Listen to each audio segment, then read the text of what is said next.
Hello everyone, I am the Macabre. I am here to help you today. I know you use this video to fall asleep, so before that please like the video and subscribe to the channel. Where are you from and what time are you watching now? Sit back and relax. One fell on the hot asphalt while Rogelio adjusted the mirrors of his truck at a rest stop on a lonely stretch of the federal highway in Mexico. After so many years behind the wheel, the monotony of the landscape no longer bothered him. It was part of the trucker's life. But that day he had something special in mind. An unexpected visit to his old friend Pablo. Pablo and Rogelio shared a friendship forged for long years. Conversations through the radios are seen as they traveled different paths, although they lived in different states. Rogelio in Michoacan and Pablo in Guanajuato maintained constant contact as if time and distance did not matter. In a recent call, Pablo mentioned that he would be at his country house, a small property on the outskirts of a quiet town. When you come here, don't hesitate to stay. He had insisted, and now with a delivery in the region, Rogelio decided to take the opportunity. With the truck loaded and the calculated route headed towards Pablo's property. When he arrived, he was greeted with a warm hug and a wide smile that only a lifelong friend could offer. The main house was small but cozy, surrounded by tall trees that cast long shadows on the dirt floor on one side. A small guest house of a lone plant seemed to wait, silent, wrapped in the tranquility of the place. That afternoon the conversation flowed as always. They talked about their families, the increasingly dangerous routes they traveled, and the anecdotes that they both accumulated behind the wheel. Pablo's wife prepared a simple but delicious dinner, and the friends' children ran around the yard, filling the atmosphere with children's laughter. It was a respite from the loneliness that often accompanied Rogelio on his road life. When night fell, Pablo suggested that Rogelio spend the night there. "It's better than sleeping in the truck," he said. Although Rogelio hesitated at first, he finally accepted. However, instead of staying in the main house, Pablo convinced him to settle in the guest house. "It's quieter, and so we don't bother you, and the children get up early," Rogelio explained.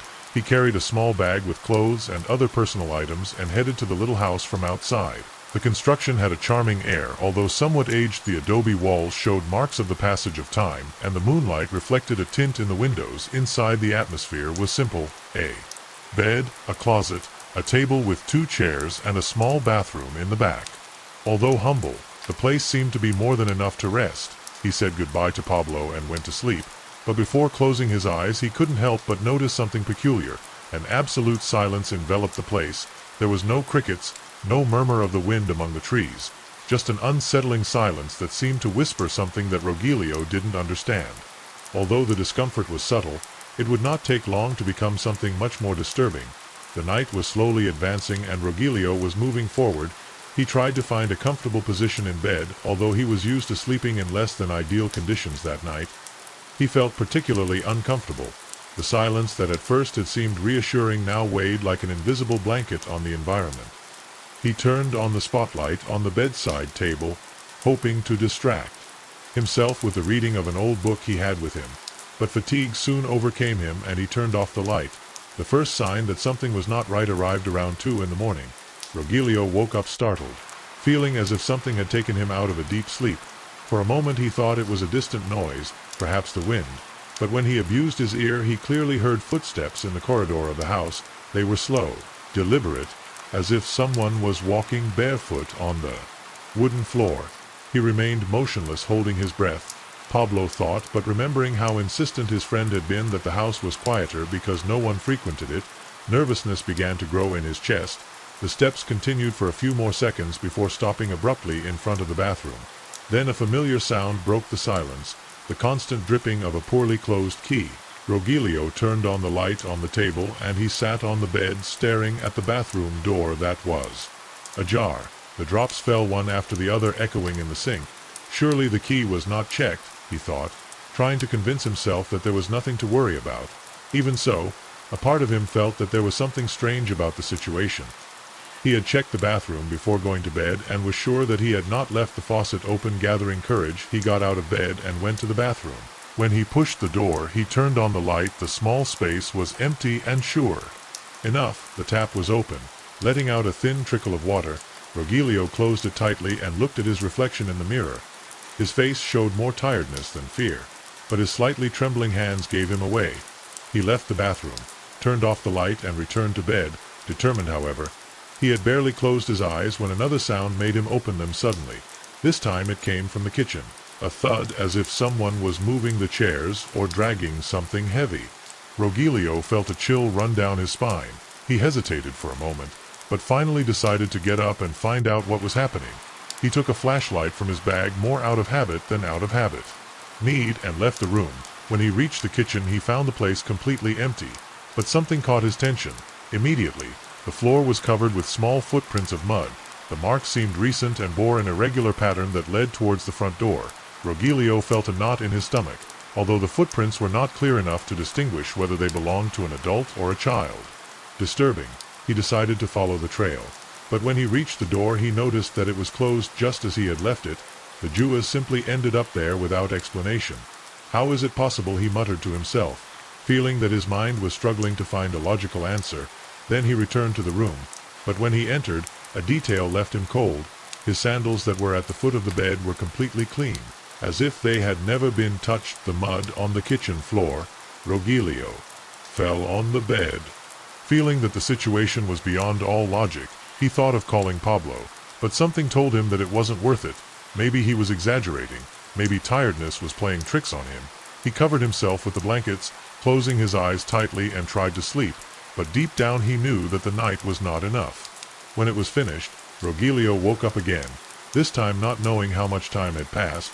The darkness continued to envelop the little house, but there was something different in the atmosphere.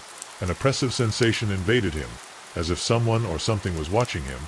He remained motionless, listening attentively. The silence was absolute, but it did not bring calm, but an unsettling emptiness that seemed to presage something. Suddenly a slight sound broke the stillness. It was a barely audible whisper that it came from the corridor outside the room. Rogelio felt his heart beating strongly in his chest.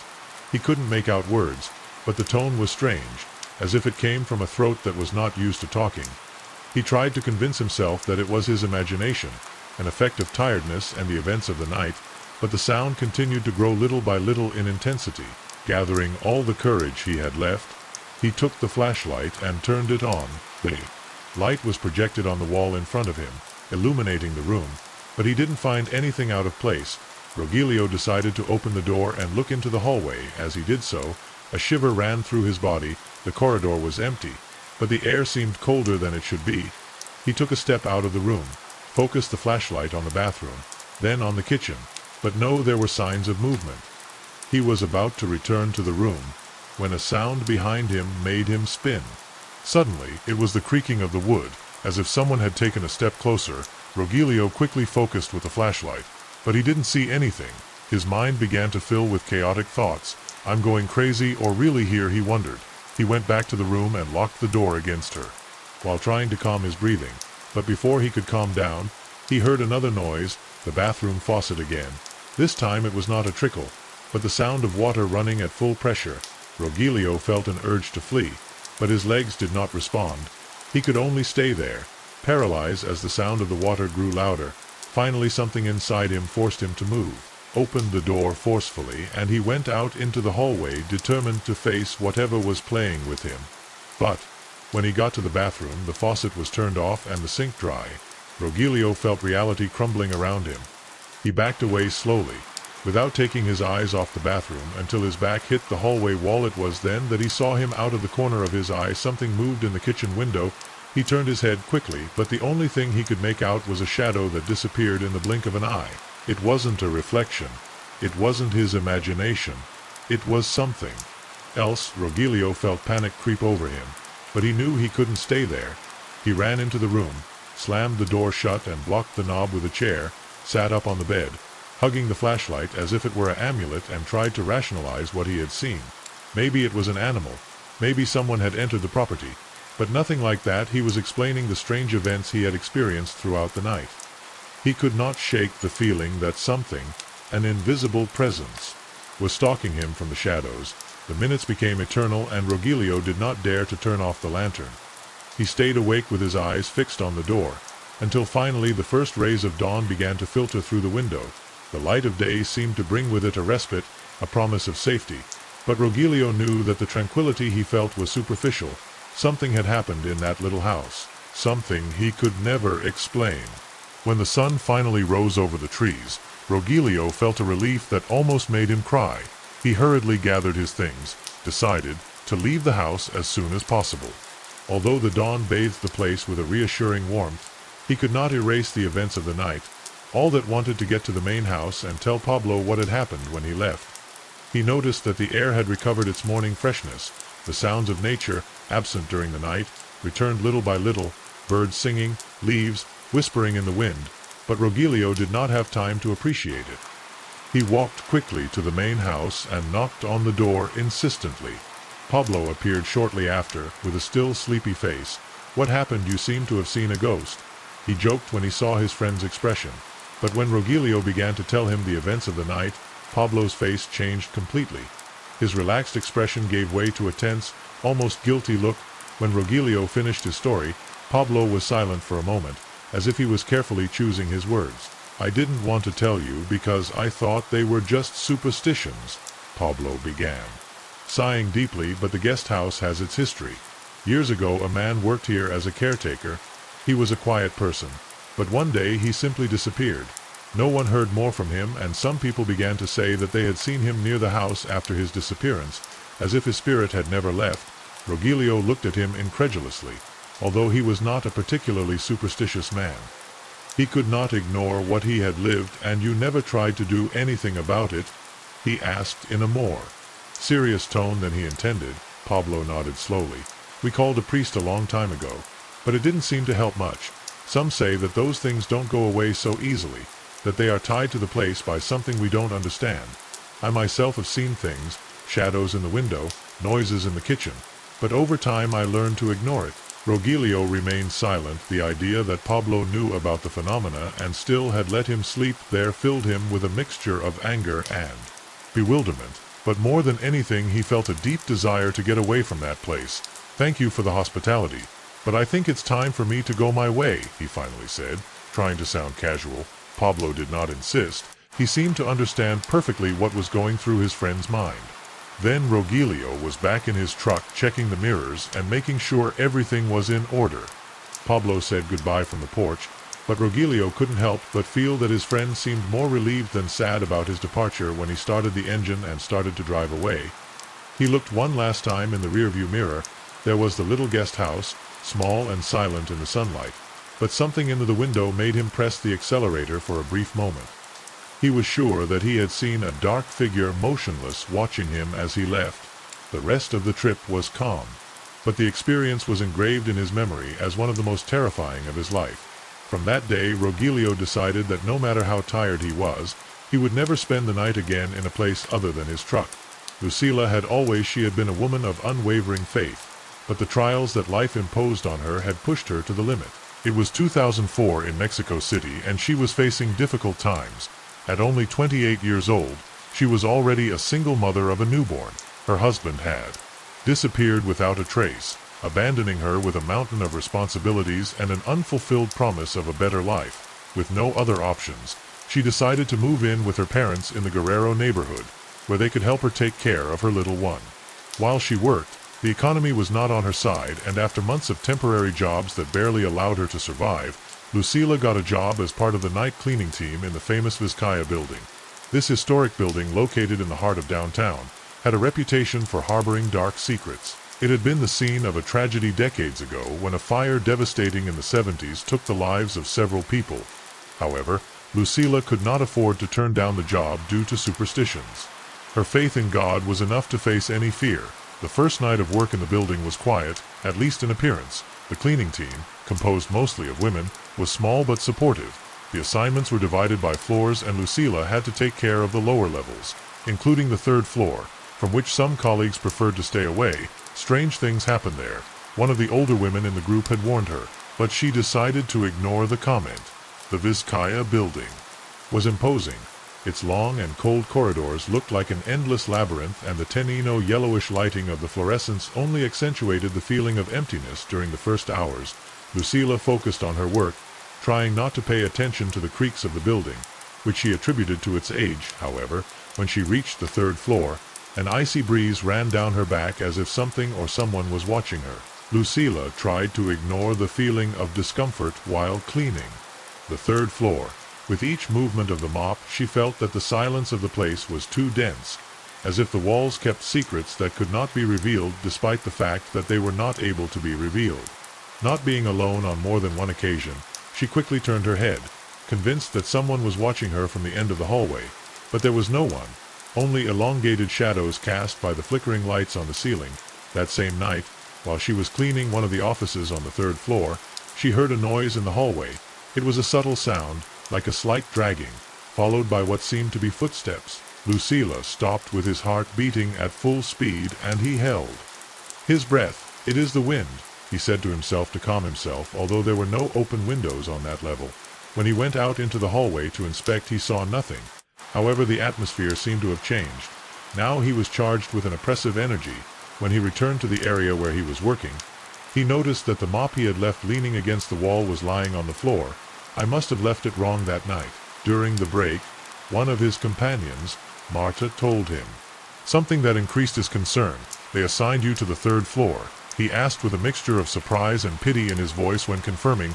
Lucila. Marta continued. "A couple of weeks ago, Anna, another classmate, heard a heartbreaking scream on that floor. She said she checked all the corridors but did not find. No one asked for a shift change the next day. No one wants to work there." Lucila Rio nervously, trying to hide her growing nervousness. "Stories are just that, stories," she replied. Although her words sounded hollow, Marta did not insist anymore, but her eyes reflected concern when she returned to work. The shift continued without major incidents until it was time to use the elevator to take the cleaning implements to the next floor. When she pressed the button, she heard a metallic noise as if the elevator was stuck between two levels. After several failed attempts, he chose to use the stairs. As he descended, the echo of his footsteps resounded in the emptiness of the building, but something did not add up. There was another sound, a second pair of footsteps that seemed to accompany his, but that stopped every time she did. He accelerated the pace with cold sweat running down his forehead, but when he arrived to the lower floor and looked up, she noticed a shadow that slipped quickly out of her sight. Lucila returned to the cleaning room and decided not to mention what happened, however. That night, as soon as she got home, she hugged her son tightly and prayed more than usual, asking for protection and strength to face whatever awaited her at work. Lucila was immobile, paralyzed by the sound of footsteps. She held the mop tightly as if it could protect her from whatever was there. She took a breath and decided to face the hallway. Empty, she moved forward cautiously, feeling how the cold sweat soaked her forehead. With each step she took, the sound seemed to recede as if they were playing with her.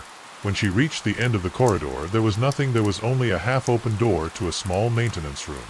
An icy breeze coming out of the room made her skin crawl. She slowly pushed the door open and found the room completely empty except for some old tools and an overturned metal chair, but there was something strange in the air. The air was so dense that it was hard to breathe, and a slight buzzing invaded her ears. Something was not right. Suddenly, the light in the room flickered violently and went out. Lucila suppressed a scream while an intense cold was taking over the room. He felt a light touch on his shoulder, so clear that he could not have imagined it. He turned quickly, but there was no one. His breathing quickened, and in a desperate act, he ran towards the illuminated corridor. As he did so, he thought he heard a faint laughter, almost like a mocking whisper. That night, the elevator failed again. Lucila had to use the stairs once again to go down to the first floor and report what happened on her descent. The echo of her footsteps accompanied her again, but this time the second sound did not try to hide. It was a palpable, real presence. She stopped halfway up the stairs, waiting for the footsteps to stop as well, but they continued to approach more and more. With her heart in her throat, she turned her gaze upwards and saw a figure. It was a woman with long dark hair, with skin pale as wax. She was barefoot, dressed in an old nightgown that seemed torn and dirty. Her eyes, wide open, were filled with inexplicable pain. The woman stretched out a hand to Lucila, but she made no sound, not a scream, not a word. In panic, Lucila went down the stairs in a hurry, almost stumbling while she felt that the figure was following her. She reached the first floor breathless and knocked on the door of the security room. A guard opened, surprised by her state. Between tears and agitated breaths, Lucila could barely explain what she had seen. The guard calmed her down and escorted her to the exit while they walked together. She noticed that the lights on the third floor were turning off and on in a constant blink of an eye, as if the building itself was trying to communicate something. That night Lucila didn't sleep. She stayed awake, hugging her son, praying for protection and wondering if she could return to work the next day. Despite the terror she had experienced, Lucila couldn't afford to lose her job. Her heart heavy with uncertainty, she decided to return to the building the next night. Before leaving the house, she stopped front at the altar she had in her room. She lit a candle and prayed fervently for strength to face whatever was waiting for her when she arrived. She noticed that her companion seemed to avoid looking at her. Marta, who had always been kind to her, whispered to her, "I heard what happened last night. Sure that she wants to go up to the third floor again?" Lucila simply nodded, trying to hide her fear. She knew that if she showed doubts, her mind would betray her. Before she even starting the shift that night, while cleaning, she tried to ignore the noises and shadows in the corners. However, when she reached the third floor, the atmosphere changed immediately. The air felt heavy, almost suffocating, and the feeling of being watched came back stronger. She reminded herself that she had a job to do, and with a prayer on her lips she continued. It was then that she heard a scream. This time it was not a distant or imagined sound. It was real and heartbreaking. It came from the end of the corridor. Lucila dropped the mop and ran towards the source of the sound, driven by a mixture of fear and curiosity. As she turned the corner, she saw something she could never forget. The woman she had seen the night before was standing at the end of the corridor. Her face reflected an indescribable pain, and her eyes, full of tears, stared at Lucila. Suddenly, the figure raised an arm and pointed to a door at the end of the corridor. It was an old emergency exit that was no longer used. Without thinking, Lucila advanced towards the door as if something was guiding her by pushing it. She opened a small room full of old documents and furniture covered in dust. In the center of the room there was a burnt briefcase that attracted attention among the rubble. When she opened it, found a pile of charred leaves and a partially damaged photograph. The image showed a group of people smiling, and among them he recognized the face of the woman who had been seeing her name written on the back of the photo. It was Dolores Vargas. Lucila felt that the pieces were beginning to fit together. Dolores had been one of the victims of the fire of the 70s. Somehow her spirit was trapped in that place, reliving over and over again the suffering of that tragedy. When she left the room, the hallway was empty. The lights flickered faintly, but she no longer felt fear. Instead, she experienced a strange mixture of compassion and relief, as if finding the photograph had helped Dolores find some peace the next morning. Lucila spoke to the building manager and asked for a change to the day shift, although she was not afraid of the daytime. He did not mention all the details of what happened. He made it clear that he could not return to work at night. A short time later he got another job, but the memories of those nights in the Vizcaya building were forever engraved in his mind. Although he never returned to the place, sometimes in his prayers he asked for the souls trapped in that building, especially for pain. He knew that not all spirits found rest easily, but he had hoped that she had helped at least one of them to find a way to the light. The story that I am about to tell myself was shared by my grandmother Antonia, a woman of strong character and deep gaze who always had an air of mystery in her words. She said that it happened in her youth, when she was just a teenager and lived with her family on a small ranch in the mountains of the state of Oaxaca. Antonia used to narrate this episode with a mixture of fear and solemnity, as if the experience itself still haunted her in her dreams. It was a moonless night, and Antonia was returning home with her younger sister Letitia, after having spent the day helping an aunt in a nearby village. Darkness enveloped the dirt road that crossed an arid and lonely landscape. Despite the warnings of her mother about not walking at night, had no choice but to return late. "Don't separate from me, no matter what," Antonia said to her sister as they walked quickly with their hands clasped. Letitia, barely 10 years old, nodded silently. Her eyes reflected fear. The path was empty except for the sound of her own footsteps, and the occasional rustling of the branches under her feet. Was as if the world had stopped its breath, and every noise seemed to sink into that sepulchral silence. Suddenly something changed. First it was a faint murmur, almost imperceptible, but then came the clear and chilling sound of gallops in the distance. "You heard that?" whispered Letitia. Stopping, Antonia nodded. Her eyes were fixed on the darkness of the road. Behind them the gallops were approaching, but there was no light from the inter or human figure. That the noise was irregular, as if the legs were hitting the earth with an unnatural force. They accelerated El Paso with their hearts attending frantically, but the gallops not only followed her, but seemed to surround them. Then an even more terrifying sound emerged. A deep guttural scream emerged, which did not seem to come from a human throat. It was as if the wind had learned to scream. "Run!" Antonia shouted, Taking Letitia by the arm and squeezing her step, they found a mound on the road. A termite mound that stood like an improvised shelter. With a desperate effort, Antonia lifted her younger sister and, using all the strength she had, climbed with her to the top. From there they could see the path better, but what they saw left them breathless. A figure emerged from the mist that began to form in the air. It was an animal. But not just any one. The mule that advanced towards them had a robust body and black as the night itself, where its head should have been. There was only a whirlwind of fire that illuminated the way with a macabre glow. The sisters remained motionless, hugging each other tightly. That supernatural being moved with its legs. They hit the ground, raising dust, and the fire that emanated from its head sparks as if it were alive. The mule spun around the termite mound as if she sniffed them, looking for a way to reach them. Antonia prayed silently, clinging to the hope that it was not real.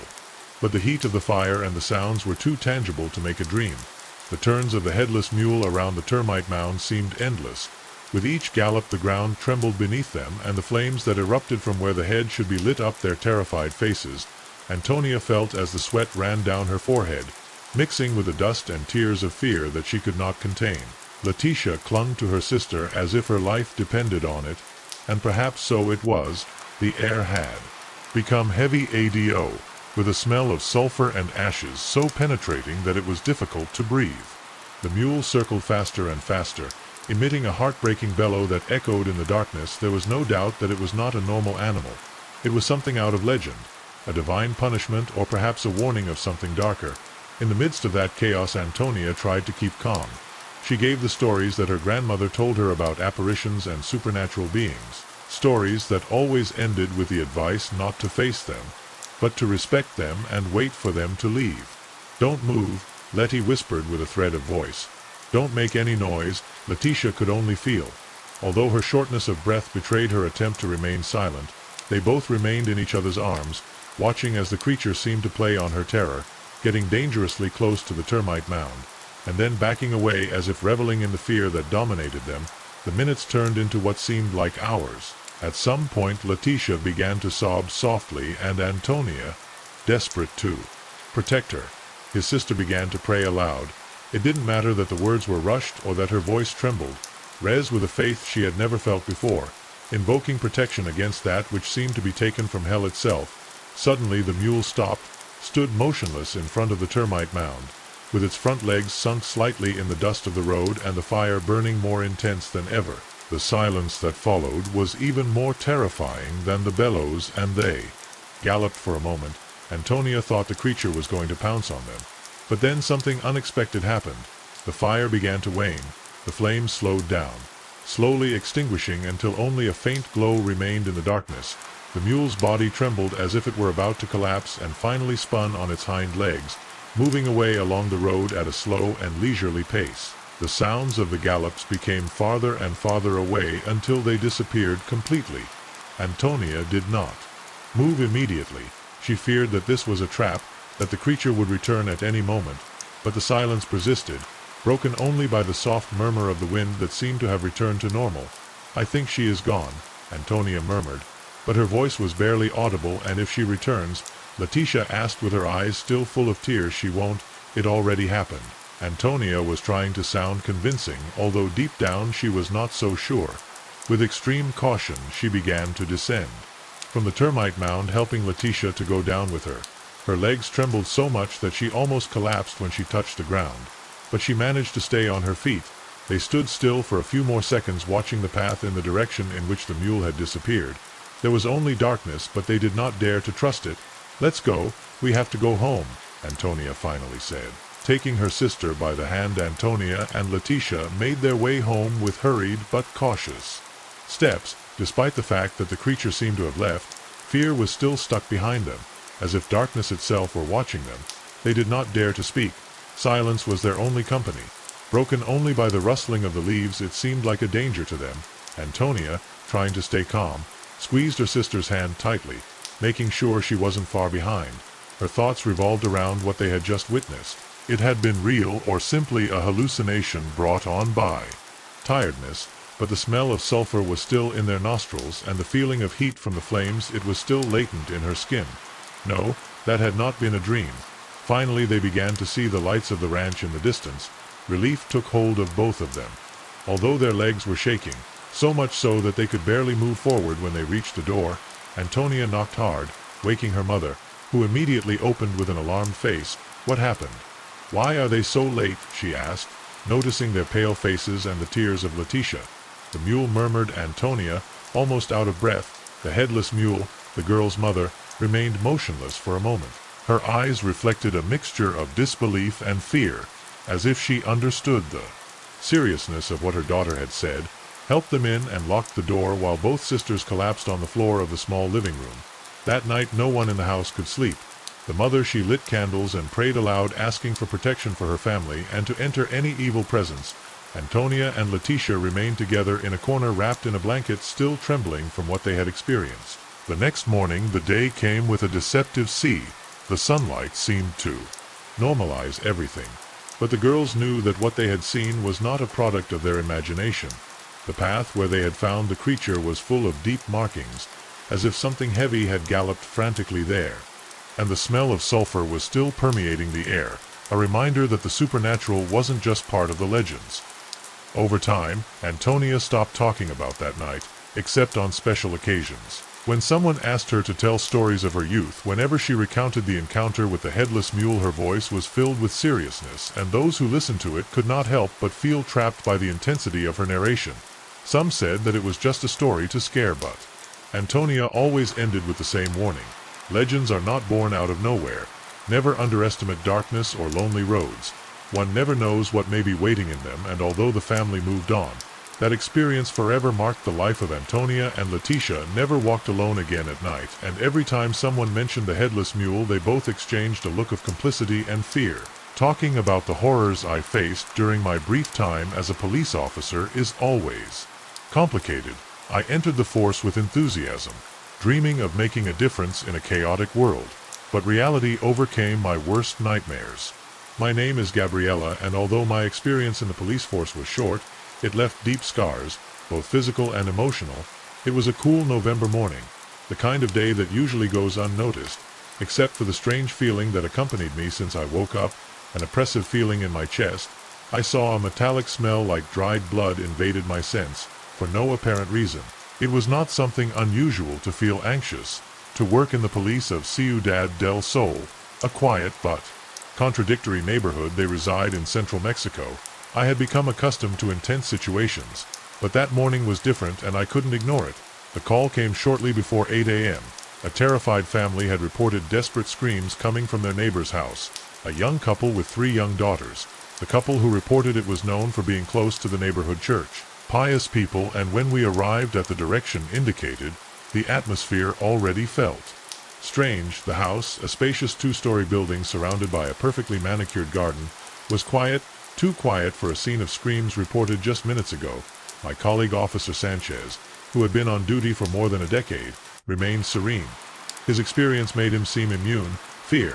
But even he couldn't help frowning when he noticed that the gate, the main one, was locked and with no signs of movement inside. We decided to go around the house and found a forgotten staircase next to the garage. With no other options, we used it to enter through a second-floor window. Although we were not prepared for what awaited us inside, the interior of the house was plunged into darkness. Thick curtains blocked the daylight and a nauseating smell flooded the air.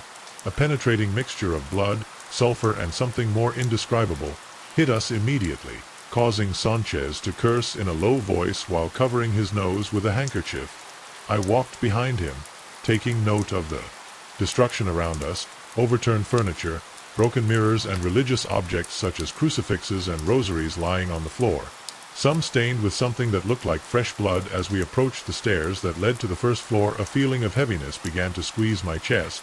It was as if the air had become denser, making it difficult to breathe. Sanchez looked over my shoulder, his hardened countenance, and pointed to the traces of blood that extended from the stairs to the end of the corridor. The corridor on the second floor seemed to lengthen as we advanced.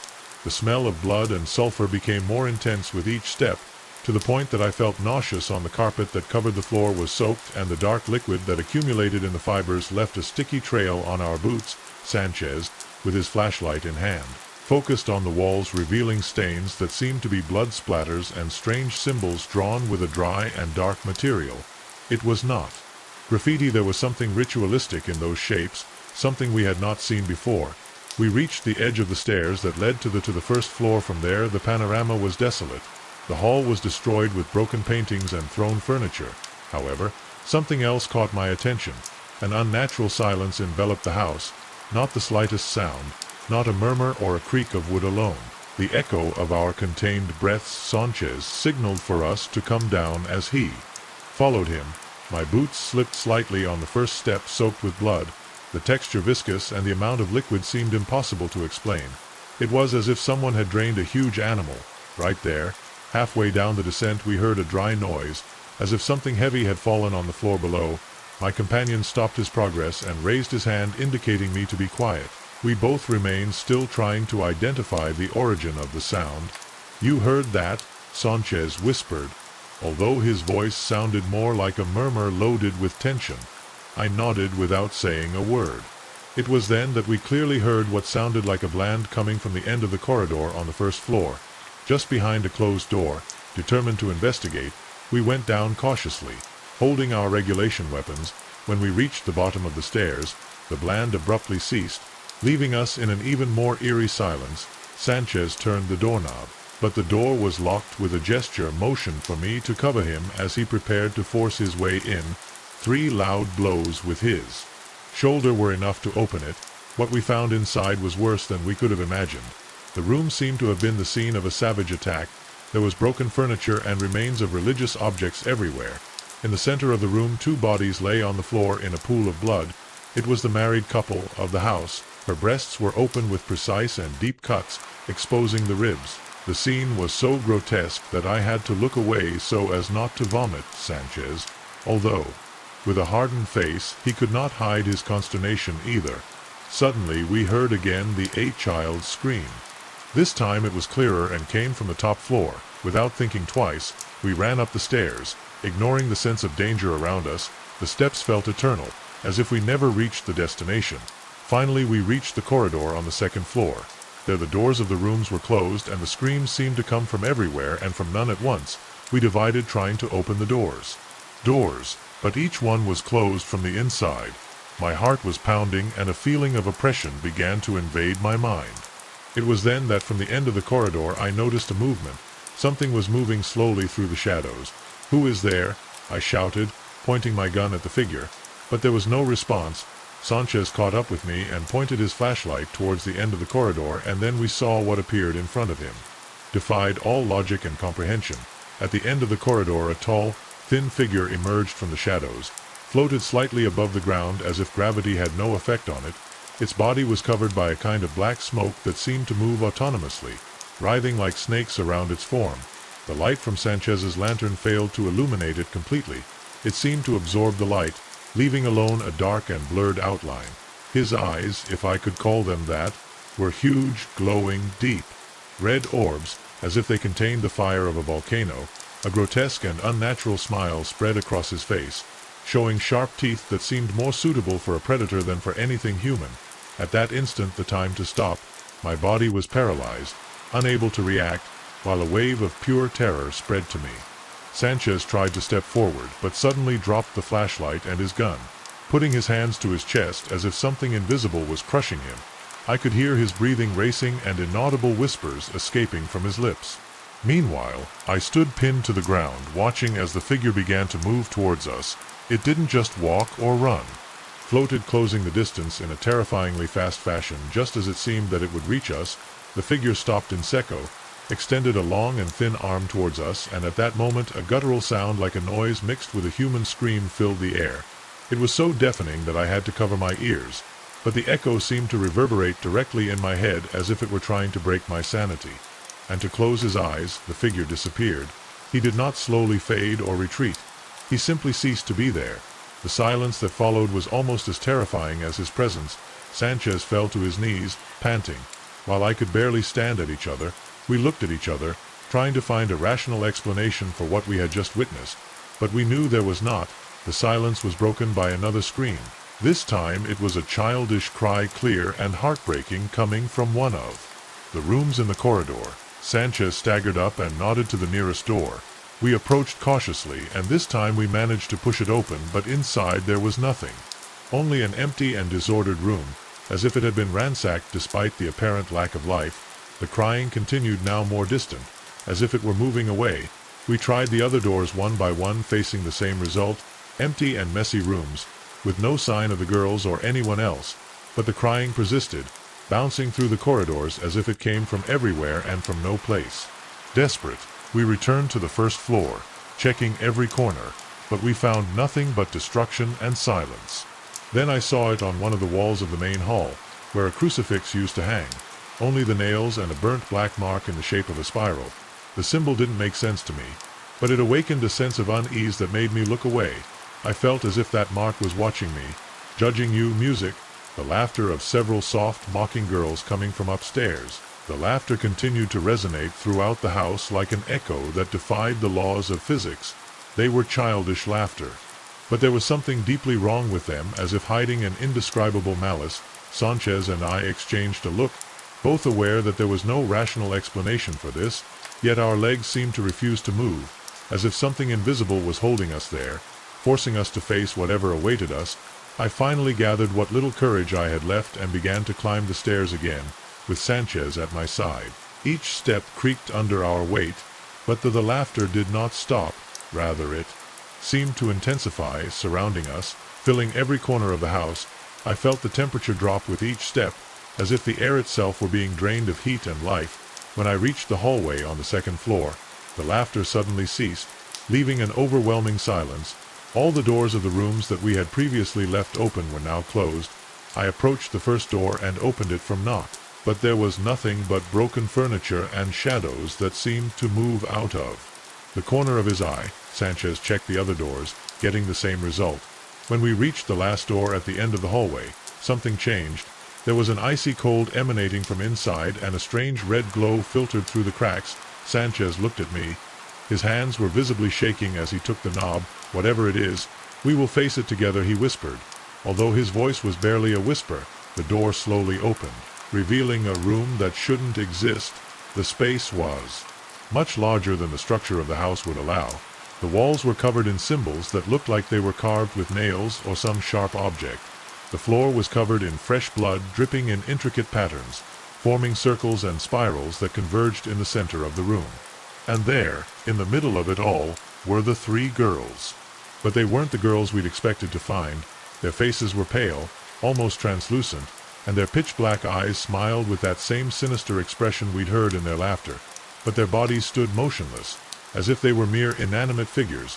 In the center of the girls, the air seemed to distort, spinning, as if something was trying to materialize forward, but a deafening roar filled the room. The floor began to shake, and the lights we had left on in the hallway flickered until they were completely extinguished. A palpable presence surrounded us, as if the house itself was alive and enraged. The girls began to move. Although they were not walking, they floated slightly above the ground, approaching us with their smiles intact. I shouted something, I don't remember what, and fired my gun. The sound of the gunshot reverberated in the room, but the bullet seemed to have been sucked into the air itself. Nothing changed. Sanchez, on the verge of a panic attack, threw down his gun and clung to his radio, trying again to communicate with someone else, but static was still the only response. Suddenly the girls stopped, turned their heads in perfect synchrony to something behind us before we could react. An invisible force threw us against the wall. I felt the air escape from my lungs. As I fell to the floor, unable to move, the last thing I saw before losing consciousness was the demonic figure reappearing in the center of the room, surrounded by the girls, while the whole room was consumed by absolute darkness. When I woke up, I was outside the house, lying on the grass next to Sanchez. The paramedics attended to us, but none of the two could explain how we got there. I tried to talk, tell what had happened, but the words just didn't come out. Sanchez didn't say anything either. He just stared into space with an expression I'll never forget. The family never appeared. The girls, the marriage, all vanished without a trace. The authorities closed the case as an unsolved incident, and the house was abandoned soon after. Since that day, I've lived with the weight from that night. The smells, the laughter, the eyes of the girls, everything haunts me in my dreams. I left the police force a few weeks later, unable to continue. Today, every time I pass through that neighborhood, I look at the house from a distance. It's still there, with its dark windows and its air of abandonment. But sometimes on the quietest nights I think I hear childish laughter that the wind carries to my ears, reminding me that there are things we cannot comprehend or face. It was a dark and stormy night in the heart of Michoacan, Mexico. The rain was falling, as if the sky wanted to wash away the sins of the earth, covering everything with a blanket of water between the thunder and the roar of the wind. Captain Luis Gonzalez, a veteran of the state police with more than 14 years of service, received a call that would lead him to face something that Mr. Dionisio Ramos, an elderly owner of a small inn on the outskirts of a nearby town, had mysteriously disappeared during the storm. According to reports, his car was found abandoned on a dirt road that crossed the nearby forest. The situation was strange. But what most worried Luis were the rumors that came along with the call. Witnesses said they had heard heartbreaking departures coming from the forest, such as if something non-human was lurking around. Luis was not alone in on this mission. His companion, soldier Ricardo Batista, would accompany him. Batista, although younger, he was known for his bravery and relaxed humor, something that contrasted with the seriousness of the captain. Together they got into the old Sururu, patrolling a vehicle, which seemed to defy the laws of physics, as it was still working after so many years of service. The rain hit the windshield hard as they traveled along the dirt road. The headlights barely managed to illuminate a few meters ahead, leaving the rest of the forest immersed in a disturbing gloom. Luis, with his gaze fixed on the road, tried to ignore the feeling of discomfort that was dragging under his skin. There is nothing out there, he repeated himself mentally, although he knew that the fear did not disappear so easily. After about 20 minutes of travel, they arrived at the indicated place. There on the side of the road was Mr. Dionisio's car, bent over to the side as if he had been trapped in the mud. There was no sign of the old man nearby, but something caught his attention: the footprints of bare feet around the vehicle. Both officers got out of the car, covering themselves with their raincoats. Batista illuminated the area with a flashlight while Luis inspected the car. The door was open, and inside they found objects, spaces as if the owner had left in a hurry. Mr. Dionisio, Luis shouted towards the thickness of the forest, got no answer, but a strange sound cut through the air, a low and prolonged moan that seemed to come from the treetops. When they looked up, they saw him there, perched on a thick branch. Dionisio was completely soaked and trembling with fear. "Don't come down. He's here," he shouted in a voice that broke with terror. Luis exchanged a glance with Batista, who began to scan the surroundings with the lantern. "Who is here, Lord?" asked the Tion, keeping calm. "A creature, a monster," babbling Dionysus. It was then that a heart-rending sound cut short the conversation, a howl that froze the blood in the veins of those present. The howl resounded like a sinister echo in the forest, mingling with the roar of the storm. Batista focused the lantern in the direction where the sound came from, but all they could see was the density of darkness and rain that fell like an endless veil. Luis felt a chill run down his spine, not because of the cold, but because of an intuition that he could not ignore. Dionisio, who gave exactly? Luis asked, raising his voice to prevail over the roar of the storm. It was he. Was big, taller than a man, with eyes that shone like embers and a body covered with dark hair. He tried to pull me away, but I managed to escape and climb this tree. They shouldn't be here. Go away. Luis exchanged a tense look with Batista. They both knew they couldn't leave Dionisio there, but they couldn't ignore the danger either. "It's okay, sir. We're going to get him out of here. But I need you to stay calm and slowly come down from the tree. We'll cover him," Luis ordered as his companion prepared his weapon, an assault rifle that now seemed inadequate to face something so unknown. Suddenly, a rustling sound was heard in the nearby bushes. Batista turned sharply and pointed his flashlight at the undergrowth. Among the shadows they could make out a silhouette that seemed to move unnaturally. It was too large to be an ordinary animal, and its eyes, red as fire, stared at them from the darkness. "Captain, there it is," Batista whispered with tension. Luis clenched the handle of his pistol as he tried to assess the situation. The creature slowly emerged from among the bushes, revealing itself in all its monstrosity. It measured more than 2 meters, with a robust and muscular body covered in dark fur that dripped rainwater. Its jaw was full of sharp teeth, and its claws seemed capable of shattering metal behind it. Luis shouted, firing a couple of shots into the air in an attempt to enter. But the creature showed no fear. Instead, from that, he emitted a deafening roar and began to approach, his footsteps resounding with a weight that seemed to shake the ground. "Luis, we have to get out of here right now," Batista exclaimed, Proceeding towards the patrol car, Dionisio, who was still clinging to the branch of the tree, was screaming desperately. "Don't provoke him. He's going to kill us all." Luis tried to stay calm as the creature advanced towards them. He decided not to shoot it directly, at least not until if it was absolutely necessary. The storm intensified, as if nature itself was reacting to the presence of that being. Batista covers the perimeter. "We are going to get Senor Dionisio out of here now," he ordered without taking his eyes off the creature. The strategy was clear, to keep the line long enough for everyone to return to the patrol. But the creature seemed to have other plans. Suddenly, it launched an impressive jump, landing at a few meters from them.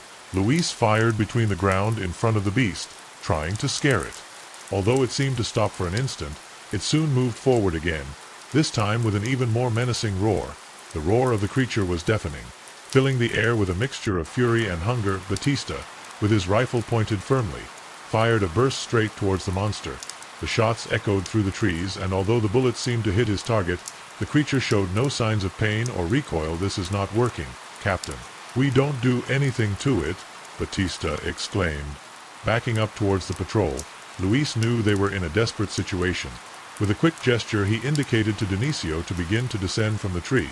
The old man, although trembling with fear, he slowly obeyed his movements, clumsy by cold and panic. Meanwhile, the creature began to surround them like a predator, playing with her prey. Her eyes red, shining through the rain, and her heavy breath was visible. Even in the darkness, Luis stood her ground, pointing his gun directly at her. "Don't get any closer," she shouted, firing another shot that once again had no effect.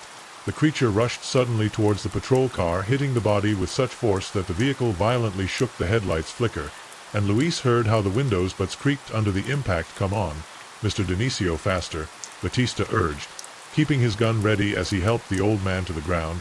Luis could not afford to back up. The patrol was his only way of escape, and if the creature managed to use it, they would be trapped with a warning cry. He fired several times towards the beast's legs, trying to slow down. Although it seemed to stagger for a moment, it soon recovered, releasing a roar that echoed throughout the forest. Suddenly the storm seemed to intensify even more. The thunder rumbled with an almost unearthly force, and the wind roared from the trees, as if the very environment was conspiring to catch them. Batista managed to carry Dionisio up to the patrol car and helped him into the back seat. "Captain, we have to go now," Batista shouted from the open door. Luis slowly backed up to the vehicle, without taking its eyes off the creature that kept hitting the patrol car with an uncontrollable fury. With a quick movement, saw the driver's seat and started the engine for a moment.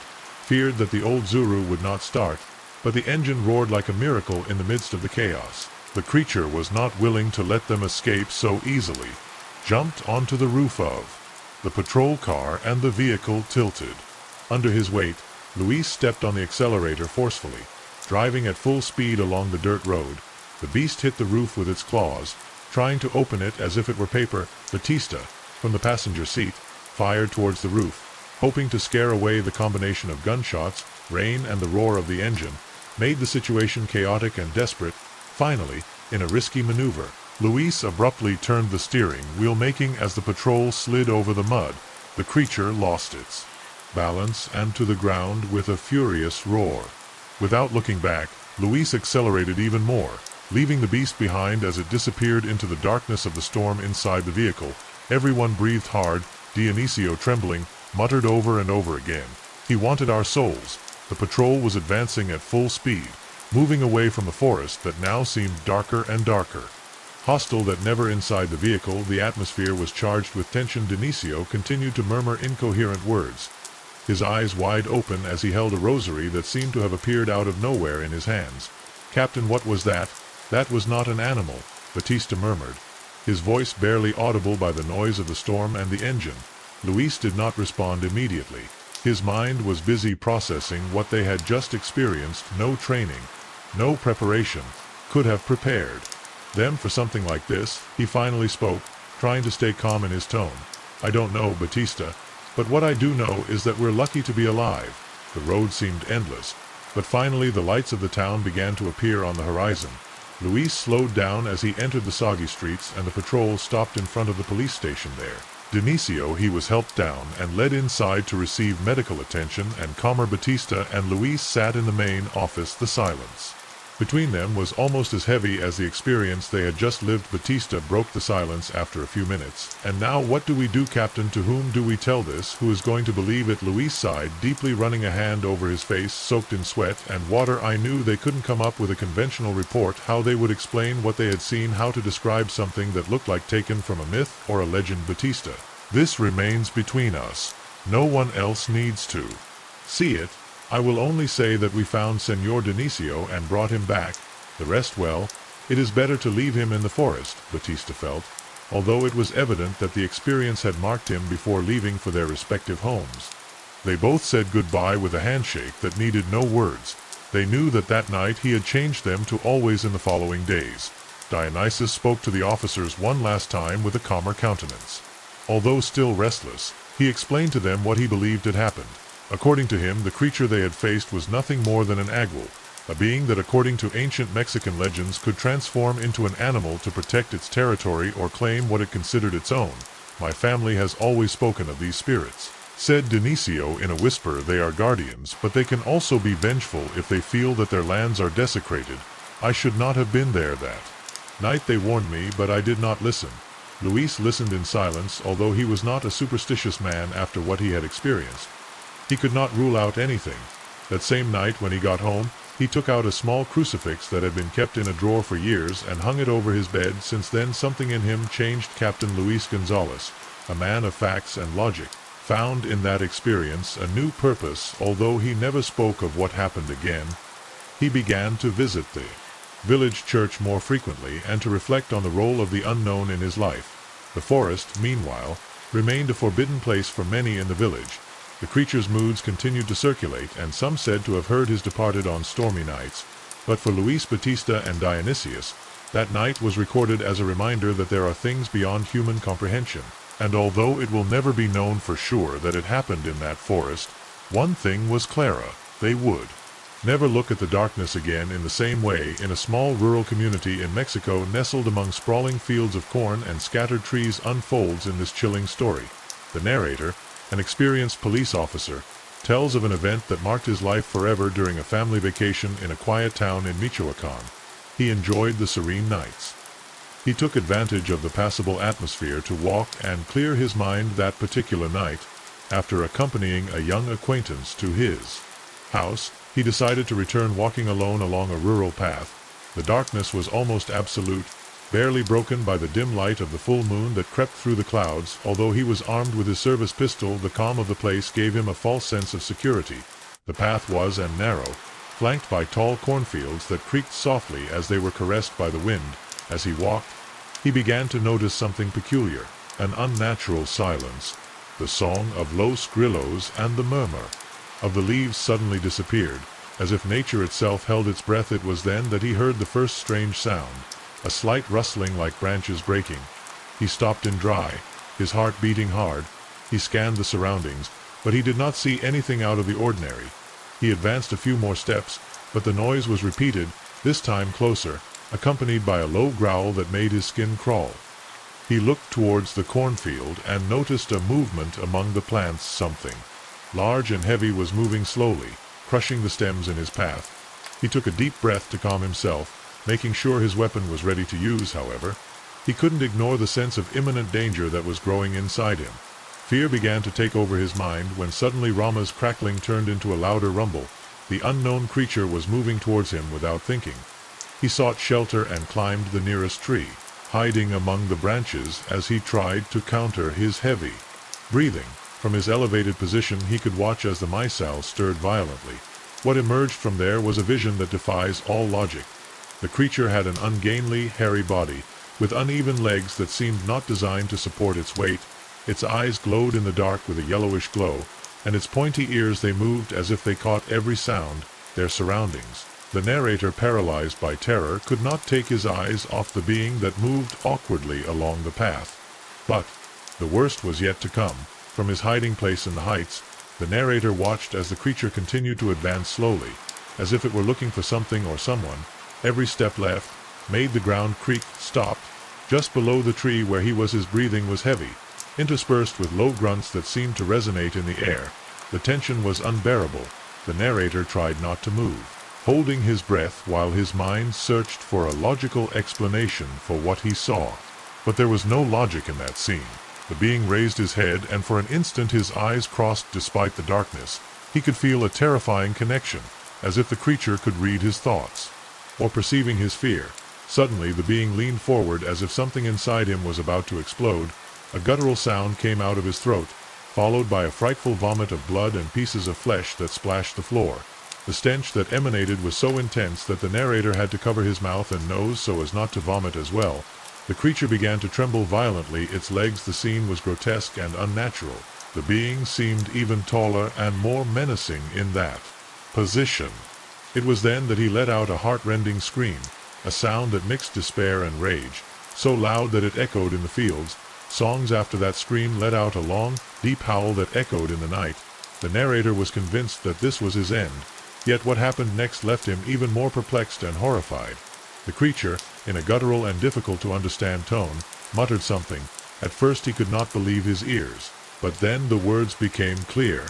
"I want to die." The message, although brief, it was charged with such deep anguish that it was almost human. But how could something so monstrous speak? And what kind of suffering must it have, experimenting to desire death? The creature staggered as if it were about to collapse, emitted a series of unintelligible grunts and murmurs before turning towards the road. Its movements were clumsy, but it was moving away quickly, disappearing little by little into the darkness of the road. Its footsteps echoed until it completely vanished. The silence that remained after the creature's departure was deafening. The narrator remained motionless in the tree, with his body stiff with fear and adrenaline. His thoughts were disordered, trying to process what he had just witnessed. What that creature was, why it seemed to be trapped between the monstrous and the human. The night was slowly advancing, and the narrator did not dare to come down from the tree. Every little sound, from the rustling of the wind to the rustling of a leaf, made him tremble. Only when the first rays of dawn began to light up the landscape, he mustered up enough courage to descend from his refuge. His legs trembled as he walked towards the main road. He took out his phone and called his father, who arrived shortly after, in his truck. The narrator, still in a state of SOC, could barely tell him what happened. He only said that there was something in the fields, something that was not human, and that he needed to get away from that place as soon as possible during the on the way home.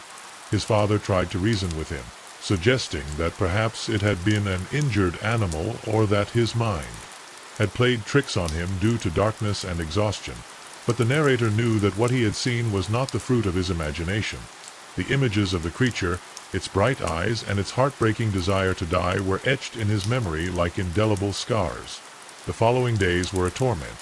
He could hardly sleep, and when he did, the dreams were full of screams, shadows, and the monstrous face that had stared directly at him. Over time developed a deep fear of dark and open places. He never walked alone on a country road again, and avoided passing near cornfields or forests at all costs.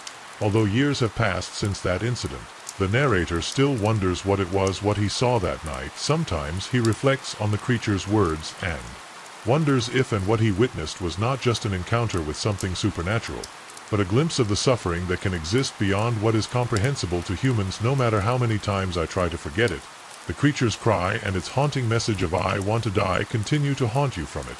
Fear that someday, somewhere on a quiet September afternoon, the Morales family gathered at the San Pedro Cemetery in a small town in the state of Veracruz to say goodbye to a close relative. The tall, dark cypresses that lined the graves cast elongated shadows on the ground as a cold wind blew with an air of melancholy among the silent and melancholy adults. With somber countenances stood out a small boy named Tunic, 5 years old, with large and curious eyes that wandered around the place. Tunic did not fully understand the meaning of death for him. The cemetery was an interesting place full of crosses, flowers, and statues of angels that seemed to observe him. Taking advantage of his mother Sarah, who was talking with other relatives, the boy wandered away from the group and began to explore. As he walked among the tombstones, his attention was captured by a soft sound like that of a ball bouncing in the distance. Intrigued, he followed the noise until he reached an older section of the cemetery where the graves were covered with moss and many of the inscriptions were illegible by the passage of time. It was there that he met Paulo. It was a pale-looking boy with an expressionless face that nevertheless radiated a strange warmth, wore old clothes and held a worn ball in his hands. Tunic, without hesitation, approached him with the naturalness that only a child can have. "You want to play with me?" Paolo asked, throwing the ball to him. Tunic also excited, and they began to play in silence, bouncing the ball from side to Tunic. Paolo was no different from any other child I had ever met. However, there was something about it that made him special, as if he always knew exactly where the ball would land before catching it. After a while, Sarah, worried about her son's absence, appeared looking for him. When she finally found him, Tunic was sitting alone on the floor, holding a ball that for her had appeared out of nowhere. "Who were you talking to, son?" Sarah asked. "Confused with my new friend Paolo," replied the boy, smiling broadly. Sarah looked around, but there was no one else there. Thinking it was simply the imagination of a child, she took his tunic by the hand and led him back to the group, without realizing that when he did so, Paolo followed him in silence with an expression mixture of curiosity and sadness. From that day, everything changed in the house of Los Morales as the days went by.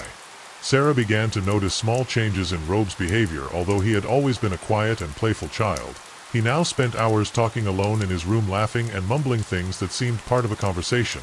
When Sarah asked him who he was talking to, the answer was always the same with Paolo: "My friend."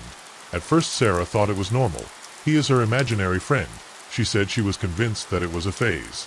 But what began as an innocent curiosity soon turned into something much more disturbing.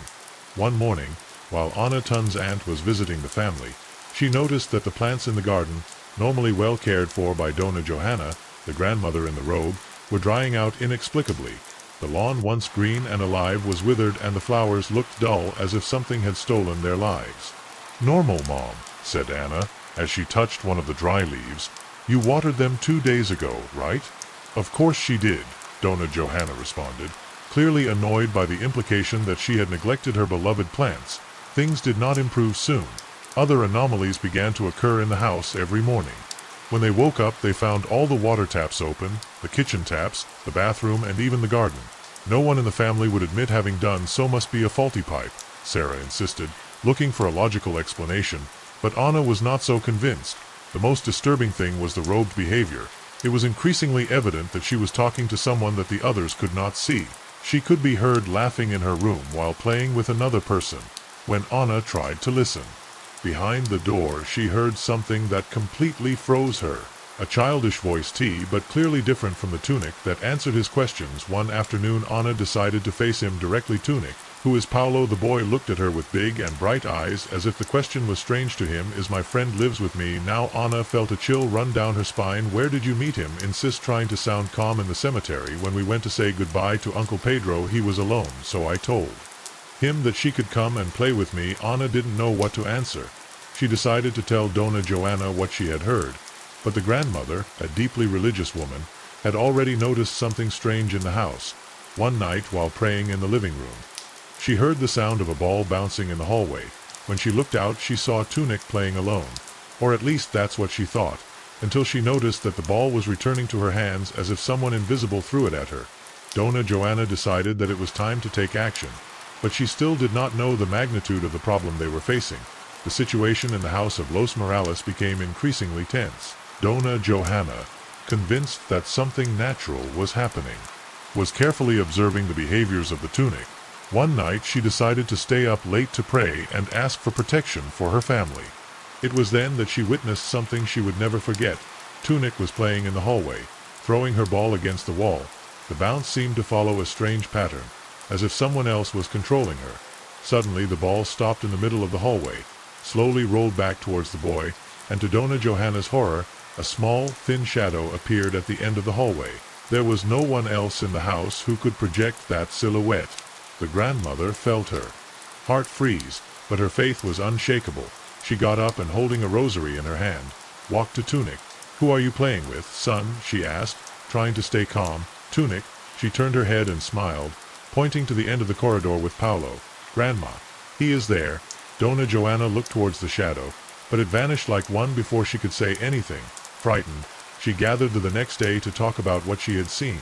Anna, who already had her suspicions, was the first to support her mother. "This is no longer normal," Sarah said. "Anna, firmly." "Tunic, It is connected to something that does not belong to this world.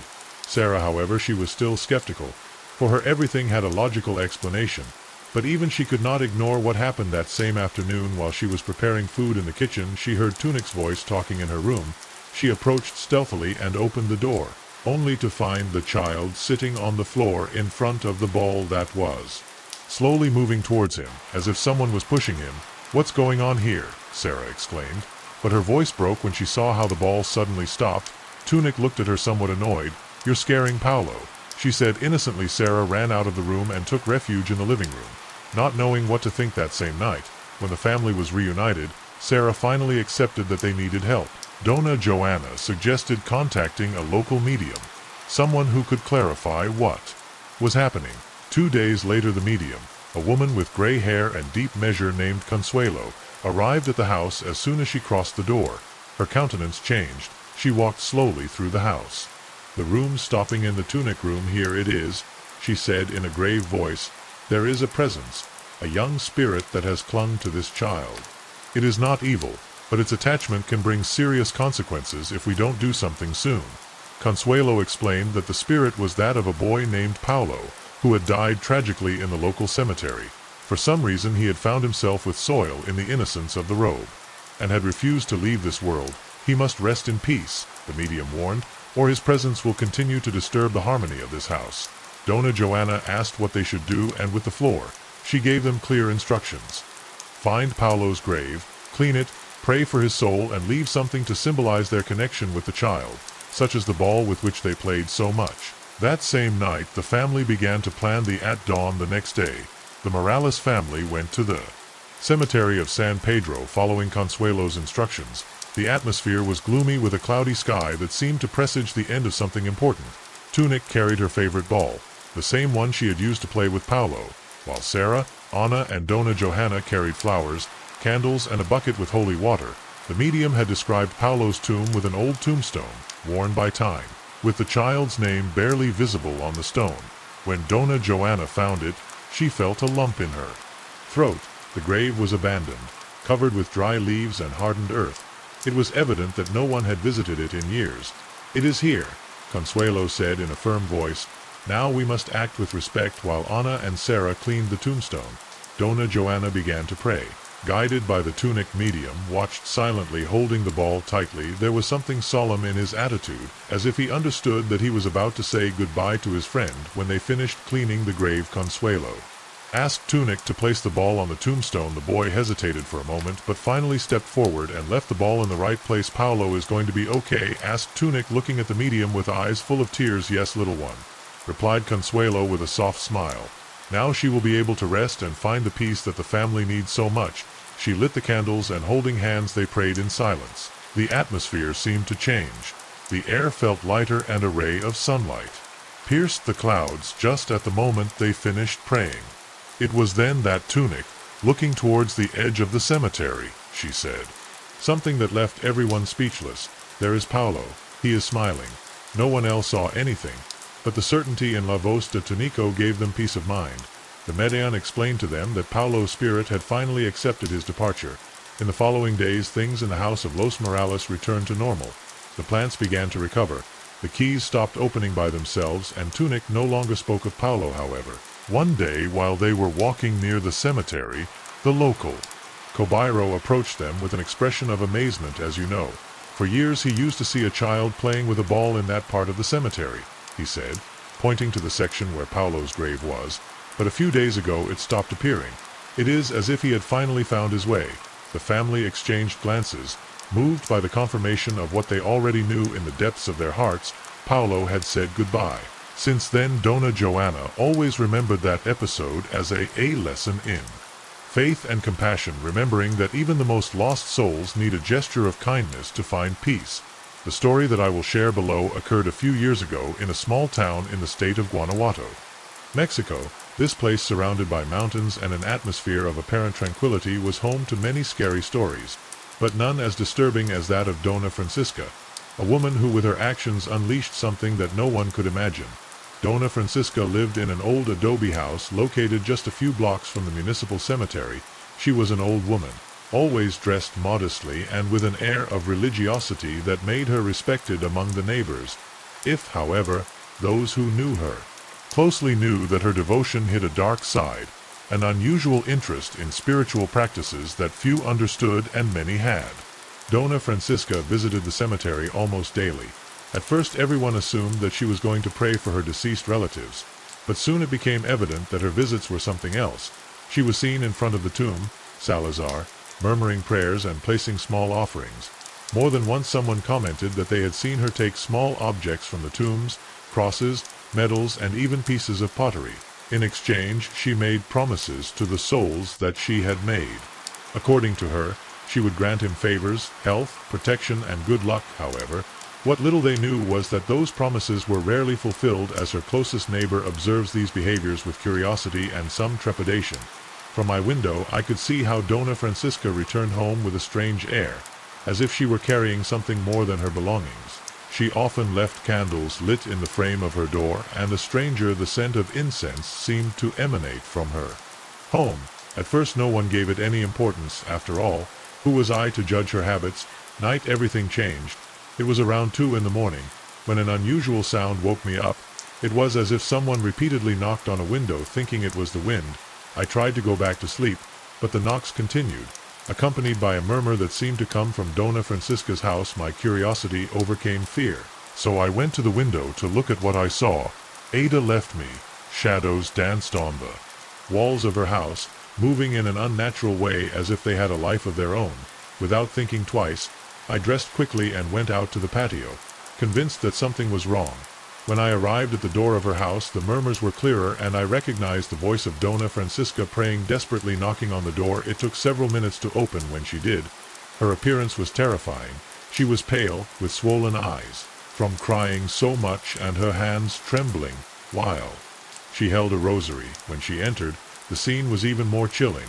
Shards of glass covered the floor, candles almost consumed. They emanated a penetrating smell, and an inexplicable cold invaded the place. Dona Francisca looked at me with desperation, and between bland she told me what had happened that night as she was awakened by voices echoing in her room.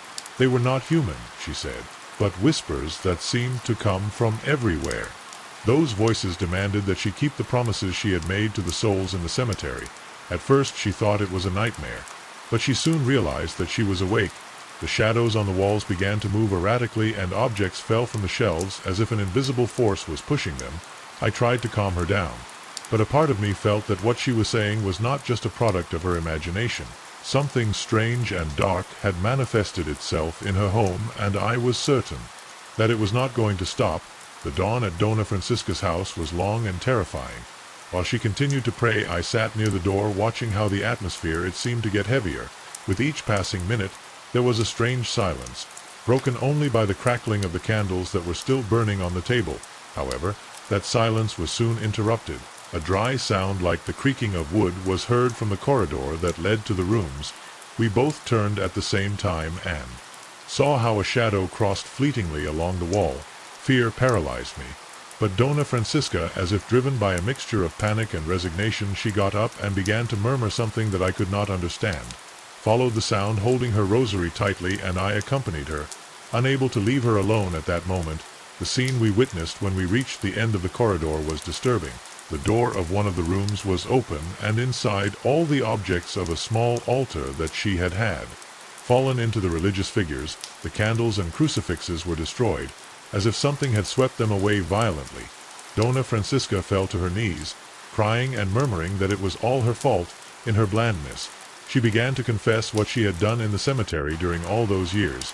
She made promises to the souls in exchange for favors, but she never fulfilled them. Instead of taking the offerings, that aunt returned home with objects of the convinced that she could retain the blessings. However, now those souls were collecting what she owed them. As she spoke, the atmosphere became even denser. A chill that penetrated to the bone filled the room, and the scent of burnt candles became unbearable. Then something happened that I will never forget. The shadows on the walls began to move again. But this time they were not fleeting. They stayed there, forming humanoid figures that seemed to be watching us. One of them stretched out from the floor to the ceiling and remained motionless in front of Dona Francisca. She closed her eyes tightly, pressing the rosary and repeating over and over again, "Forgive me, please forgive me." Her voice was just a whisper. Among the trembling of her body, I wanted to run, but my legs did not respond. I was trapped between horror and the need to help her. But this time they were clearer. They were not whispers, they were shouts, demands to return what was not hers and to fulfill the promises she had made. Return it, they repeated over and over again, like an echo that resounded throughout the house. The objects that remained on the shelves began to fall again, and the windows shook as if a storm were hitting her from outside. Dona Francisca looked at me, and in her eyes I could see a terror that I had never seen before, in anyone. "I have to return everything," she said in a broken voice. "I have to do it before it is too late." I asked her to explain to me how we could solve this, and she tearfully said that she should return each object to the exact place in the cemetery where she had taken it from. She also had to bring the offering she had promised, flowers, candles, and even food. I helped pick up the things she still had in her house. Each small object seemed to carry an inexplicable weight, as if they were impregnated with the energy of the souls that claimed them that night. We could do nothing more. The voices and shadows continued to lurk until dawn, but we knew that the real challenge would begin the next day, when the sun both rose. We went to the cemetery. Dona Francisca's expression was completely defeated, as if she had aged 10 years overnight. When she arrived, the place was deserted, and the air was cold even though the sun shone overhead. She began to place each object in the graves from where she had taken them, while murmuring prayers and asking for forgiveness. I stood at a safe distance, keeping watch, although I felt a constant pressure in my chest, as if I had not. We were alone with each object that returned. The atmosphere in the cemetery seemed to change. The cold air felt less oppressive, and the silence that surrounded us became more natural, less burdened. Dona Francisca continued with her ritual for hours, moving from one grave to another while repeating the same words of repentance and offering the offerings she had promised so long ago. The fresh flowers she carried contrasted with the dry earth and the worn tombstones. It was as if I was trying to make amends for a debt that I knew I could never fully pay off. As I watched it, a shiver ran down my spine. In a corner of the cemetery in the distance, I thought I saw a motionless figure. It was impossible to distinguish details, but something in its rigid posture and its position made me feel that it was watching us. When I tried to take a closer look at the figure, it was no longer there. I decided not to say anything to the Dona Francisca, did not want to distract her or increase her anguish. However, I could not help but feel that those souls were still watching, waiting for everything to be finally restored after what seemed like endless hours. Dona Francisca approached the last tomb. It was an ancient tomb with an almost illegible tombstone, covered with moss. She placed a small wooden cross that she had taken many years ago and lit a candle next to it before getting up. She bowed her head and remained silent for a long time. When she finished, she turned to me and said in a weak voice, "This is all. I have done what I had to do." We returned home in complete silence, but something in the atmosphere was no longer the same. The air inside Dona Francisca's house did not feel as heavy as before, and the shadows that had tormented her had disappeared. However, she knew not this. It meant that she was completely free. She had learned that the promises made to the spiritual world were not taken lightly, and the consequences of her actions chasing as a reminder of her mistakes. In the following days, Dona Francisca began to pack her belongings. She decided to move to another neighborhood, far from the cemetery and the memories that she now carried like a heavy cross. Before she left, she thanked me for staying by her side throughout the day. The process, although we never spoke about it again, her eyes were a mixture of relief and resignation. Over time, her house was occupied by another family, but I always wondered if the souls who once tormented her had stayed there or if they had followed her. The cemetery returned to its usual silence. Although for me it never ceased to be a place full of disturbing secrets. Years later, every time it passed near the cemetery, he remembered what happened. He thought of Dona Francisca and how her story was a reminder of something fundamental. We must not play with what we do not understand. Respect for the spiritual world is more than a superstition. It is a warning that many choose to ignore until it is too late. The cemetery of San Isidro, in the town of Las Palmas, had always had a peculiar air. It was not only absolute silence that enveloped it, nor the lack of vegetation that made the landscape seem dead. Even during the day there was something else, something in the atmosphere that tested the calm of those who dared to walk there. As a gravedigger, he had a strange relationship with that place. He had worked for more than 16 years among those graves, shutting up, stopping and of course maintaining the tombstones. What many did not know was that at night, the cemetery of San Isidro seemed to come to life in a way that could never be explained in simple words. My work was never easy, but I learned to accept it. The smell of damp earth, the long hours of solitude, and especially the cold nights were part of the routine. However, something changed when I met Don Evaristo. He was the night watchman of the cemetery, an elderly man with more stories than years lived. He always said that during his rounds he could feel the presence of something, watching it in the shadows. He took it as an old and strange story that no one believed him until one night his own fear forced him to abandon his work. It is the wind. He used to say, that Tower of Moino. I feel that he calls me, and with that warning he left me with the concern that perhaps somewhere in his there was some truth to it. It was that same night when my life changed forever. It was a quiet night. No wind, no clouds. The moon dimly illuminated the graves, creating elongated shadows that seemed to move in the breeze. I was working on an old tombstone, repairing a crack that had begun to open with the passage of time. I had finished cleaning the place and was picking up my tools, when in the distance something called to me. Attention! A sound. At first I thought it was the wind, but when I concentrated more I realized that it was not. It was the cry of a child. The sound came from the bottom of the cemetery, an area that I rarely visited. There were not many bodies buried there, and even less recent graves. I walked towards the origin of the crying, which seemed to approach as I progressed. Each step I took made me feel uncomfortable. As the air grew, it became dense, and a wind that was almost imperceptible before began to blow strongly, as if a storm was about to break out. Suddenly a violent gust of wind surrounded me, raising dust and dry leaves. It was not just wind, it was as if it was guiding me, as if that invisible force was pushing me forward. The crying was becoming clearer now, and although I felt terrified, I could not stop myself at all inside me. I was pushing myself to continue when I reached the bottom of the cemetery in front of a grave I didn't remember seeing before. The wind suddenly stopped. The earth was turned as if someone had recently finished without thinking about it. I bent down and began to dig with my hands. My heart was pounding and a cold sweat ran down my forehead. Finally, after a few minutes of frantic work, my hands hit something hard. It was a small white coffin. The lid was slightly lifted, as if someone had recently done it without knowing why. I felt a sense of urgency, as if time was running against me. When I opened the coffin, what I found froze my blood. A little girl, her skin as pale as the moon, was there. It was not a corpse, but a living girl bathed in blood. Her body was covered in small needles, like if someone had subjected her to a cruel ritual. There were remains of an animal beside her, what appeared to be a kid and 4 black hens, her eyes empty, staring at me with a disturbing intensity. The wind blew strongly again, and from the shadows that surrounded the tomb came dark figures, their forms twisted and aggressive. But something in me told me that I must protect her. A new breath of wind, stronger than before, it seemed to push the figures backwards, surrounding me and protecting me. Not understanding how the wind kept me safe, as if it were an invisible guardian that would not let me fall into the clutches of those shadows. With the girl in my arms, I felt that my life had changed irreversibly.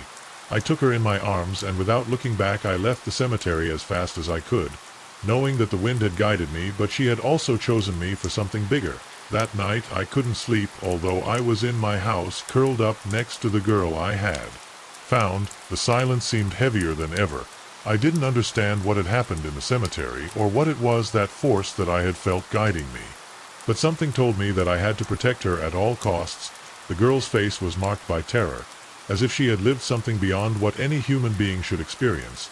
Her skin as pale as the moon was bathed in a cold sweat, and her breath was gasping, as if she were caught in a terrifying dream from which she could not wake up. Hours passed before I managed to calm her down enough so that she could sleep in my arms. During that time the shadows seemed to stalk me, and the wind, that damn wind, did not. The next day when I woke up, the little girl was no longer by my side.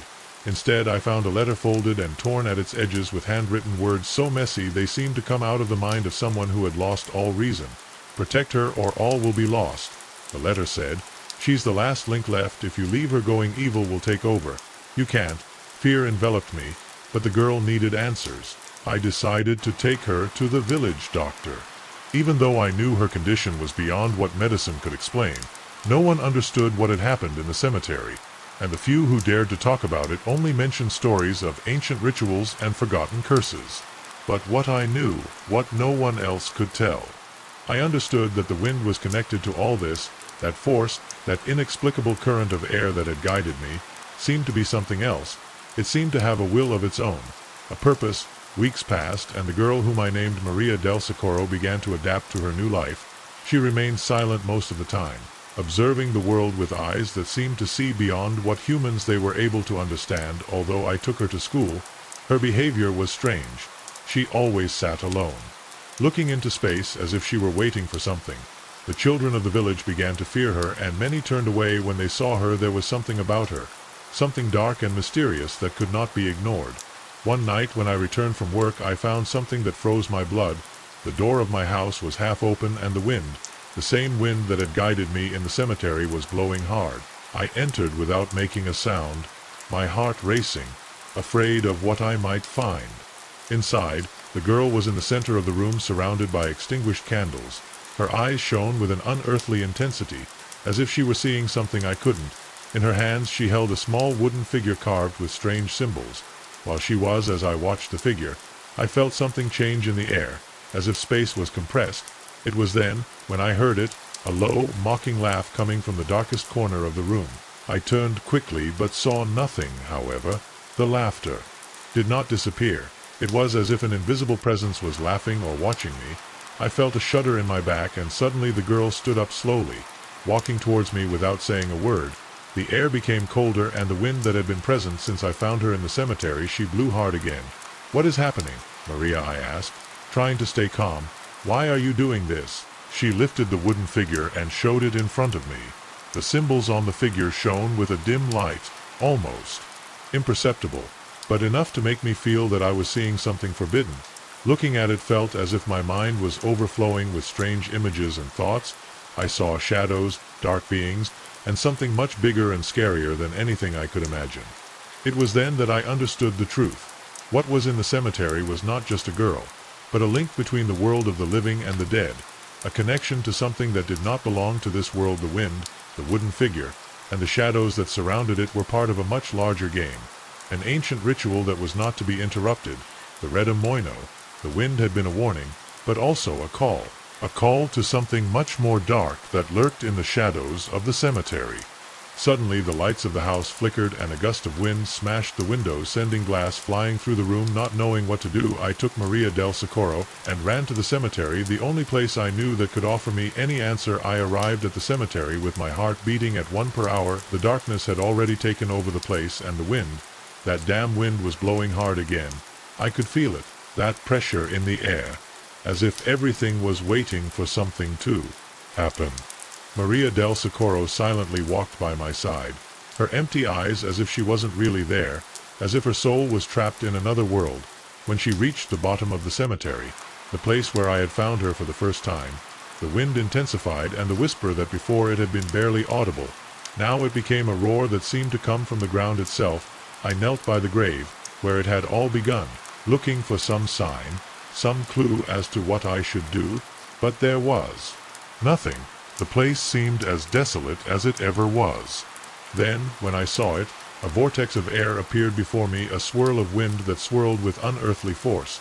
At first I thought it was only the wind, but soon I realized that something was happening. The wooden figure that Maria was holding began to shine with the same intensity as before, and suddenly the vortex seemed to stop. Everything was silent. The wind was no longer blowing. I looked at Maria, who remained still with her eyes fixed on the center of the vortex. It seemed that she was also waiting for something. The air was heavy, almost oppressive, and it was as if time itself had stopped moving. And at that moment I understood what I had to do.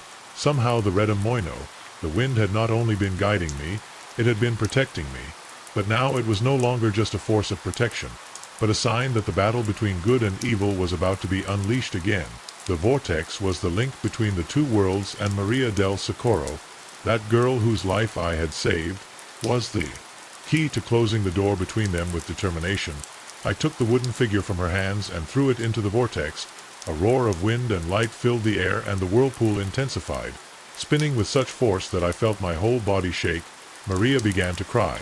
A heartbreaking cry that resounded in all the darkness was as if the pain of all the evil that had been released through her was coming out at that moment, releasing the shadows around her.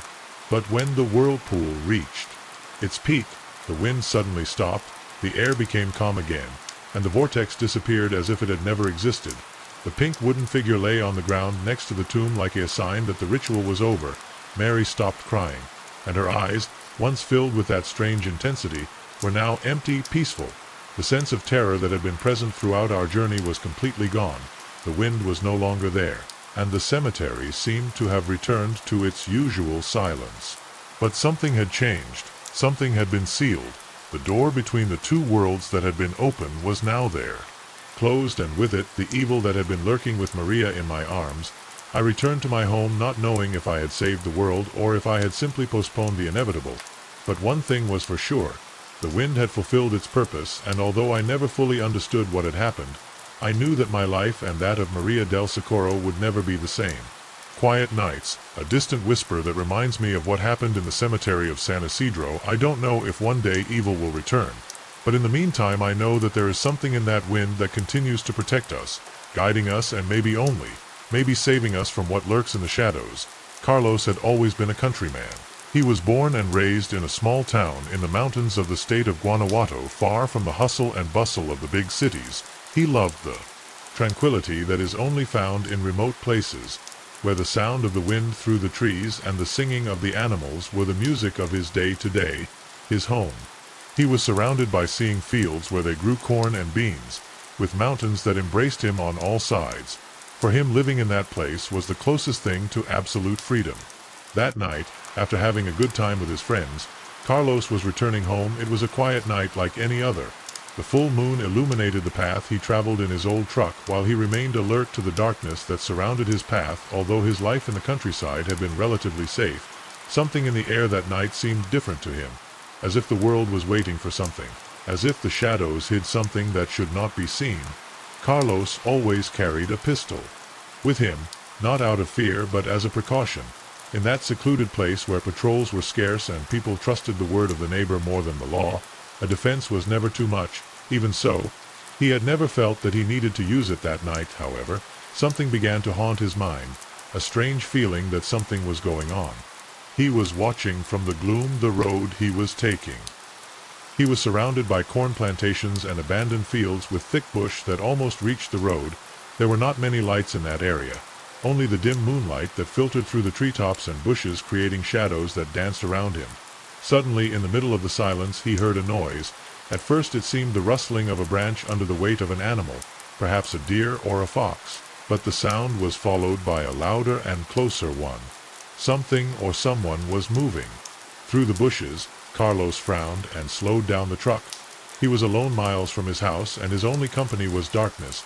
With his heart racing, he turned off the vehicle's lights and stopped the engine. Only then could he hear with clarity the grunts and something else, a guttural sound that for a moment made him think that it was some kind of wild animal, but it was not a natural sound. Something in the vibration of those grunts made him feel uncomfortable.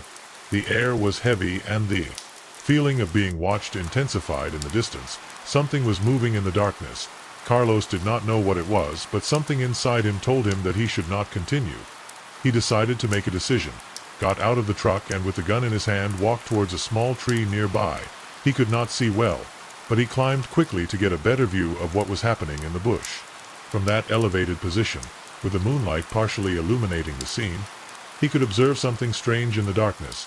A couple of eyes shone in the background of the undergrowth, reflecting an almost unearthly light. They were large, larger than what an ordinary animal could have. He stood still, almost breathlessly, watching silently. The eyes slowly moved from side to side, and Carlos couldn't take his eyes off them. At that moment his mind began to make guesses.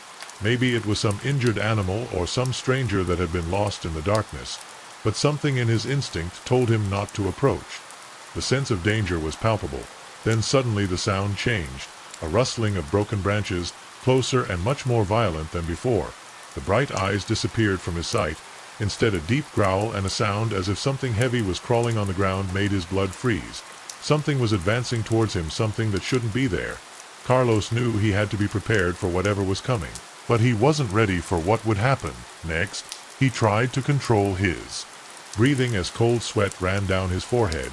The rustling of branches grew closer, and the air became dense as if something crushed him from his throat. An involuntary whisper emerged, as if his body was trying to warn him of something which he still didn't understand. He crouched a little more on the branch of the tree, trying not to make a sound, but his mind was completely alert, listening to every little sound. The silence was suddenly broken when a deep, guttural growl filled the air. Carlos couldn't see what it was, but the sound was so close that it seemed to be right below him, as if the creature was lurking from the shadows. Its eyes shining, they had disappeared. But the danger was more real than ever. Something was there, something that didn't belong there. The air was charged with a palpable tension surrounding him. Carlos raised his pistol, trembling slightly. He wasn't sure if he could shoot, if he really needed to. His mind was spinning, trying to find a logical explanation, but nothing at that moment made sense. He heard slow, slurred footsteps, as if a huge beast was walking in the undergrowth. His eyes tried to penetrate the darkness, but all he could see was a diffuse mass, like a shadow, that moved strangely. Suddenly, in an abrupt turn, the creature emerged from among the bushes. Carlos couldn't believe what he was seeing. It was a monstrous figure, much larger than he had imagined. The silhouette moved with unearthly agility despite its size. The creature's body was partially covered in thick, messy fur, while its limbs looked disproportionate, with long, twisted front legs ending in sharp claws. Its face, if it could be called that, was a majo of animal and human features, with huge eyes that shone with a yellowish and inhuman light. Carlos felt a knot in his stomach, and his mind began to overflow with irrational thoughts. He wanted to flee, but something kept him paralyzed. The creature began to move forward, taking heavy steps that creaked on the dry ground. With each movement it seemed that his skin was twisting, as if he were going through unbearable suffering. When he opened his mouth, Carlos could see his huge fangs and his pink and thick tongue. But the worst of all was not his jaws, it was the sound, a scream followed by a roar that seemed to pierce the air. The creature let out a desperate shriek, a sound so painful and anguished that it made the hairs on the back of Carlos's neck stand on end. It was a human scream, but distorted by a pain and despair that could not be explained. It was a sound that penetrated his mind, that dragged him into an emotional abyss from which he could not escape. And then, as if something had broken it, the creature collapsed on its hind legs, vomiting blood and pieces of flesh from its own body. It was a gruesome scene, impossible to describe in words. The red liquid fell to the ground, mixing with the earth while the creature continued to writhe on the ground. Carlos could not move or breathe normally. All he could do was observe the eyes of the creature, now closer than they never noticed him. It was as if he was recognizing him, as if he was challenging him, as if he was inviting him to come closer. But the creature didn't make any aggressive movements. The place of it let out some strange murmurs, as if it were trying to speak. "I want to die." He muttered in a low voice. The words, although clear, they had a distorted, inhuman quality, as if the creature struggled to express itself. The feeling of terror intensified as he liked Carlos's feeling of helplessness. The creature was suffering, but he also seemed to have an awareness of his own torture. He was trapped in some kind of condemnation, and that condemnation connected him with him in a way that even he himself could not understand. The night dragged on, and the sound of murmurs insisted, filling the air with a strange mixture of sadness and despair. Carlos, trembling and his heart poised of exploding, he realized something. The creature didn't attack him, didn't approach him to kill him. Instead seemed to be caught up in its own torment, and that was the only reason it hadn't hurt him. Time seemed to stand still for Carlos as he watched the creature writhe on the ground. His mind couldn't process what he saw, and everything around him blurred into a feverish dream. The creature continued to moan, as if the echoes of her suffering could pierce the very earth that surrounded her. Her body, halfway between the human and the animal, seemed to be torn not only by physical wounds, but also by something much deeper. A curse, an eternal damnation from which he could not escape. Carlos tried to focus on finding some logical explanation, but nothing made sense. All that he could do was not the same. He knew about the nature of animals, about the myths and legends of the region. He seemed to crumble before that monstrous image. The creature began to spin around, hitting the ground with its hind legs, and then let out another heartbreaking scream. It was a sound so intense that Carlos felt as if his own heart stopped. "What are you?" Carlos whispered. almost without realizing that the creature was speaking aloud, who until that moment seemed to be trapped in endless suffering, stopped moving for a couple of seconds. Everything was silent, and Carlos believed that perhaps the creature had finally died. But it was not like that. Suddenly, with a sudden movement, the creature raised its face, and its eyes shone with a terrifying intensity. Carlos felt invaded by a sense of absolute danger, as if the whole world had become against him.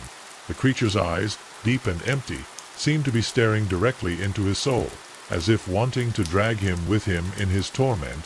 The creature emitted a strange sound, similar to a sigh, but with a tone so grave and gloomy that it made Carlos' skin stand on end. "Go, or I'll take you with me," the creature whispered. Its words were unmistakable, although filled with a chilling distortion, as if they were filtered through a broken mouth, and it was a whisper so close that Carlos felt the vibration in his chest, a sound that froze his blood. Carlos didn't know if what he heard was real or a product of his mind, but fear invaded him with such force that he couldn't resist without thinking. He jumped from the tree, landing awkwardly and running without looking back. The sound of the creature's legs resounded in the distance, but Carlos didn't want to know more. His only priority was to escape, get out of that place alive. Although he didn't know how far he could go before the creature reached him, he ran incessantly, zigzagging through the trees, knowing that he couldn't stop for a second.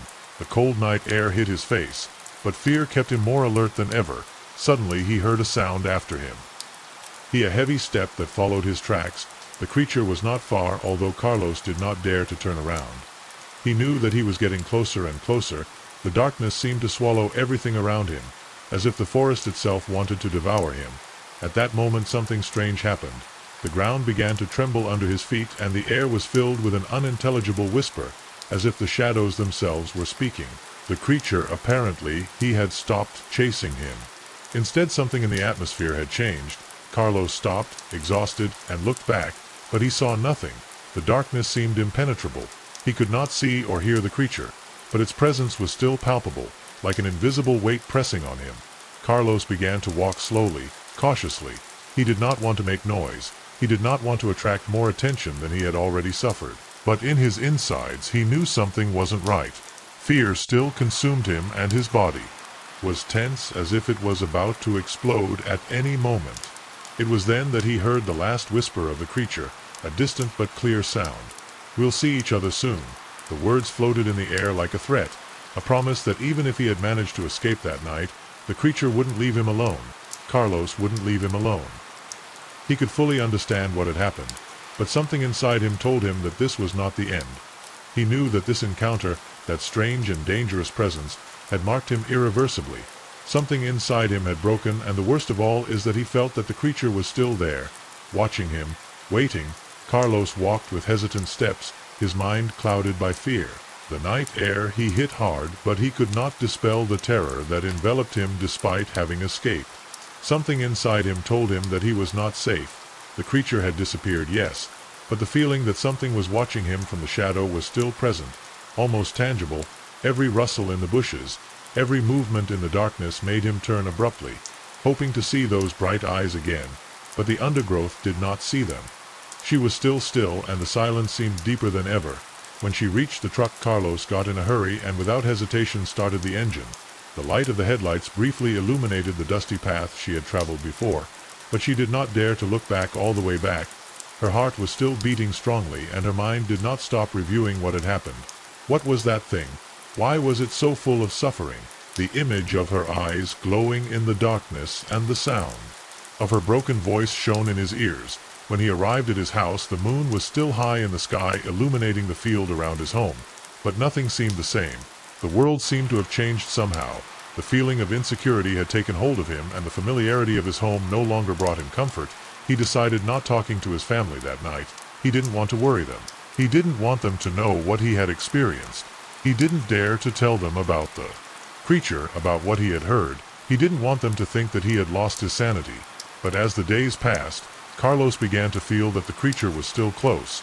His mind couldn't stop thinking about it, and every night when the doors of the house closed, he couldn't stop thinking about it. At home he felt as if someone was watching from outside. Sometimes in his dreams the creature appeared new, but he wasn't struggling or screaming in pain. Now he saw it standing in some dark place, staring at him. His eyes shone like flames, and every time Carlos tried to get closer, something stopped him as if an invisible force forced him back. The nights became a constant torment. The murmurs of the creature did not, they disappeared from his mind, and the dark dreams followed him. Even during the day Carlos tried to ignore them, he told himself that he was being paranoid, that he shouldn't let fear get the better of him. But the truth was that he couldn't stop thinking about her, about the creature he had left behind, in the darkness, something inside him. He knew that sooner or later he would have to face it again with him. As the days went by, the situation got worse. Carlos began to avoid going out at night. It didn't matter if he had to go to work the next day or if he felt comfortable at home. Fear kept him locked up in his home. His family noticed the change in him, his anxiety, his constant restlessness. His mother asked him if something was wrong, if something had happened, but Carlos just said that he was exhausted, that he was alone, he needed to rest, but he couldn't rest. Fear consumed him, and every time he was in the dark his mind betrayed him. At night, when the stars lit up the sky, Carlos heard the same noises he had heard that first time. Rustling branches, murmurs in the distance. It was as if the creature was lurking again, waiting for the right moment to appear. Then one night a different sound woke him up. It wasn't the grunts or whispers. This time it was a scream, a heart-rending scream that pierced the air, a sound so loud that it seemed to echo in every corner of the house. Carlos got out of bed trembling and looked out the window. The darkness enveloped him, everything. But in the distance he could make out a figure, a pair of eyes shining through the fog that was beginning to form in the field. It was the creature. Fear paralyzed him, but it also drove him to act. He knew he couldn't stay there. He took the pistol, the one he had kept since that night, and went outside. The cold of the early morning hit him, but his heart beat faster than ever. However, that feeling lingered in the air as a presence that could not be seen, but that was felt. Meanwhile, Jake began to discover other strange things on the farm. One morning, while inspecting the barn, he found dusty hand marks on the walls, as if someone had touched the wood recently. However, there was no one around, and the feeling that something inexplicable was there. As it happened, it grew with each passing day. The atmosphere became more tense, and they both wondered if they were really ready to face what was coming one night after a long day of work in the fields. Jake and Aya sat on the terrace of the house to rest. The cool mountain breeze enveloped the place, but it could not relieve the tension that had settled between them. Something in the field. The atmosphere was changing. The darkness seemed to be denser and the shadows longer, as if the terrain surrounding the farm kept secrets that refused to be revealed. It was during that night, when the sky began to darken and the first drops of rain fell softly on the roof, that the farm animals began to behave in a strange way. The cows began to mew incessantly, as if something had happened. They were still nervous, refusing to enter the stable. Lydia, worried, decided to go outside to see what was happening, while Jake remained inside watching the stall. When she arrived at the stable, Lydia felt a strange sensation in the air. The wind was blowing strongly, making the woods of the barn creak, and the rain was falling with more intensity. But the most disconcerting thing was the silence in the place. They were not moving or making a single sound. They were completely still, looking towards the barn door, as if waiting for something. Lydia approached cautiously, wondering what could be causing such unusual behavior. It was then that she heard a soft, almost imperceptible whisper that seemed to come from the shadows inside the barn. At first she thought it was the sound of the wind, but this whisper seemed more personal, as if someone was speaking directly to her in her ear. Lydia turned quickly but saw no one. Uneasy, she decided to return to the house, but she couldn't help but feel observed. A shiver ran down her spine as she walked back to the door, unable to shake the feeling that something was following her from the darkness. When she entered the house, Jake looked at her with a worried expression. She tried to calm down, but the words did not come out easily. "I heard something strange, Jay, like a furrow," said Lydia in a trembling voice. Jake looked at her, but said nothing. He was used to the superstitions of the countryside and thought that his wife was simply frightened by the storm. That same night the rain intensified and the wind trampled in such a strong way that it seemed that the storm would never end. Jacques decided to go check the barn once again, without giving importance to Lydia's fear. He walked between the darkness illuminated only by the dim light of a lantern. When he reached the barn, he paused for a moment, looking around. Everything seemed calm, but something was not right. The barn door was ajar, as if someone had recently opened it. When Jake entered, he felt a chill run through his body. The air was dense, as if something invisible was enveloping him. Suddenly he heard footsteps behind him, he turned quickly, but there was no one there. However, the footsteps continued to get closer and closer. Jake tried to stay calm, but his breathing quickened. Hearing the figure approaching through the darkness, the only thing he could see was a hooded silhouette holding a flashlight, slowly walking towards him. Jake, his heart pounding, decided to follow the figure, driven by a mixture of fear and curiosity. The hooded figure walked unhurriedly, moving forward towards the nearby fields. Jake followed her through the darkness without taking his eyes off the figure. Finally, they reached a part of the field where there was something strange in the middle.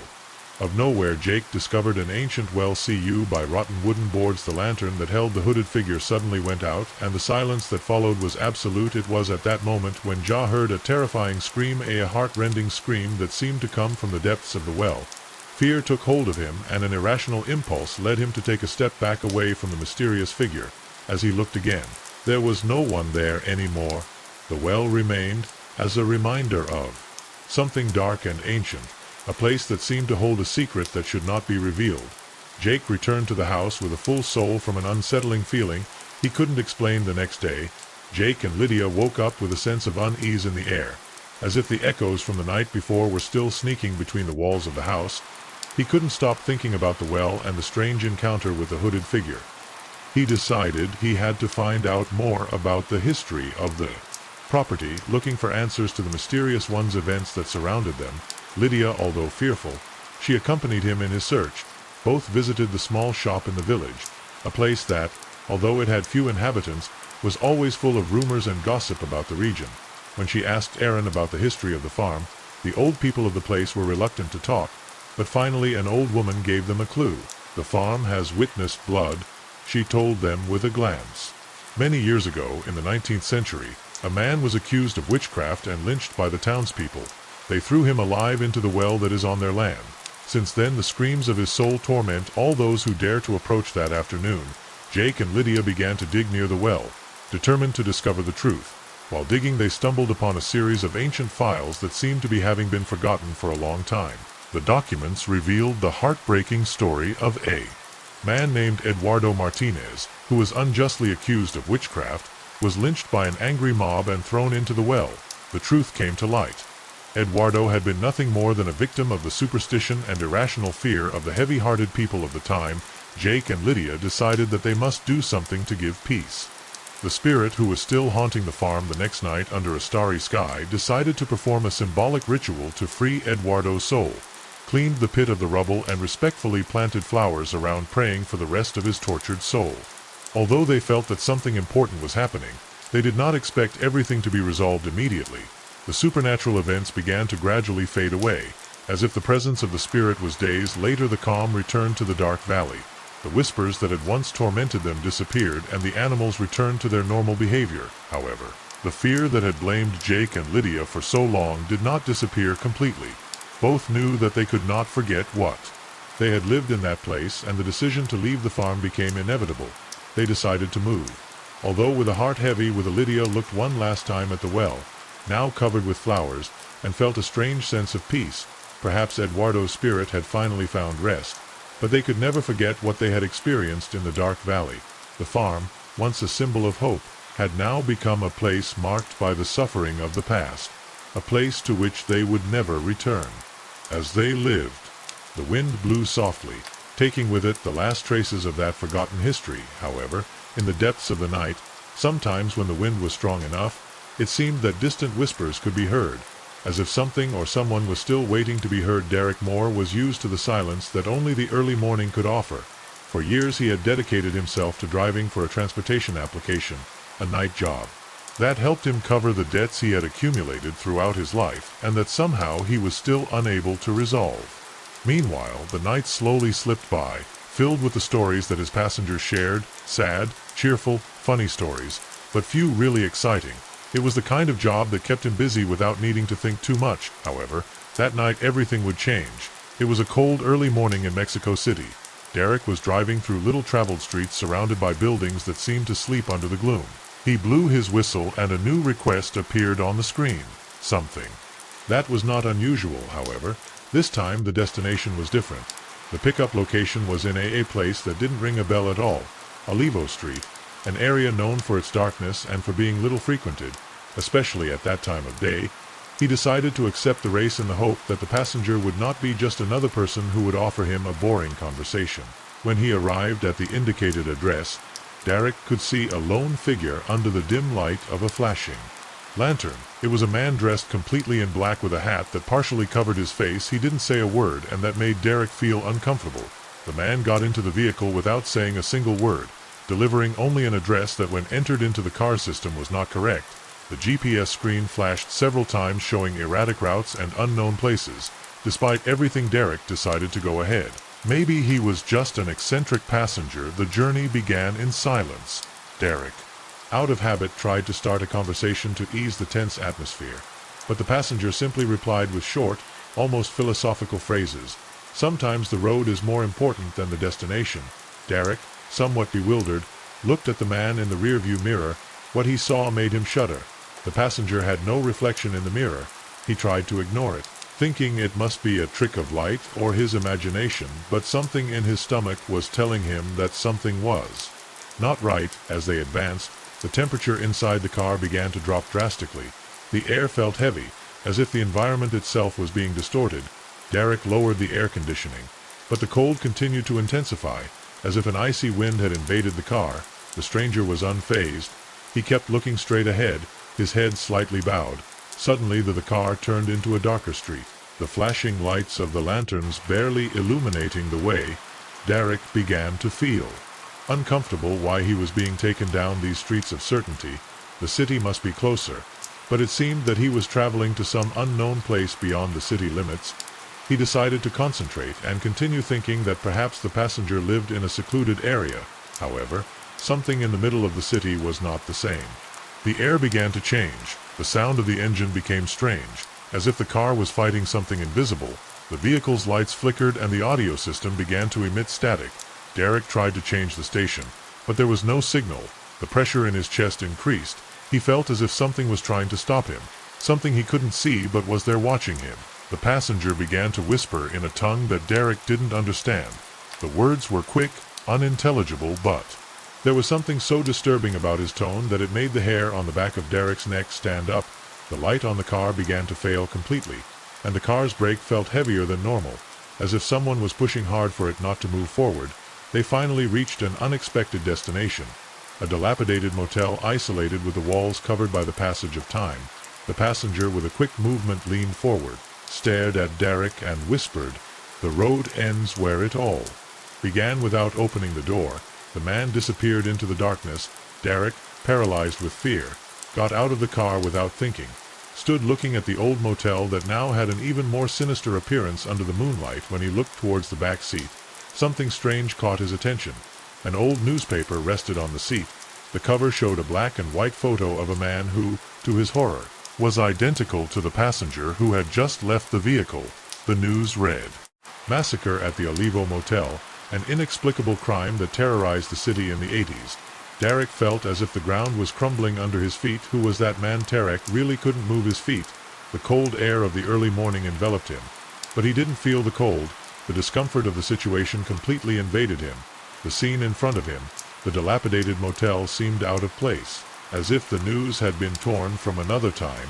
But it was the only thing that seemed to connect the threads of the madness he had just experienced. His mind tried to comprehend what that had happened, but the pieces didn't fit.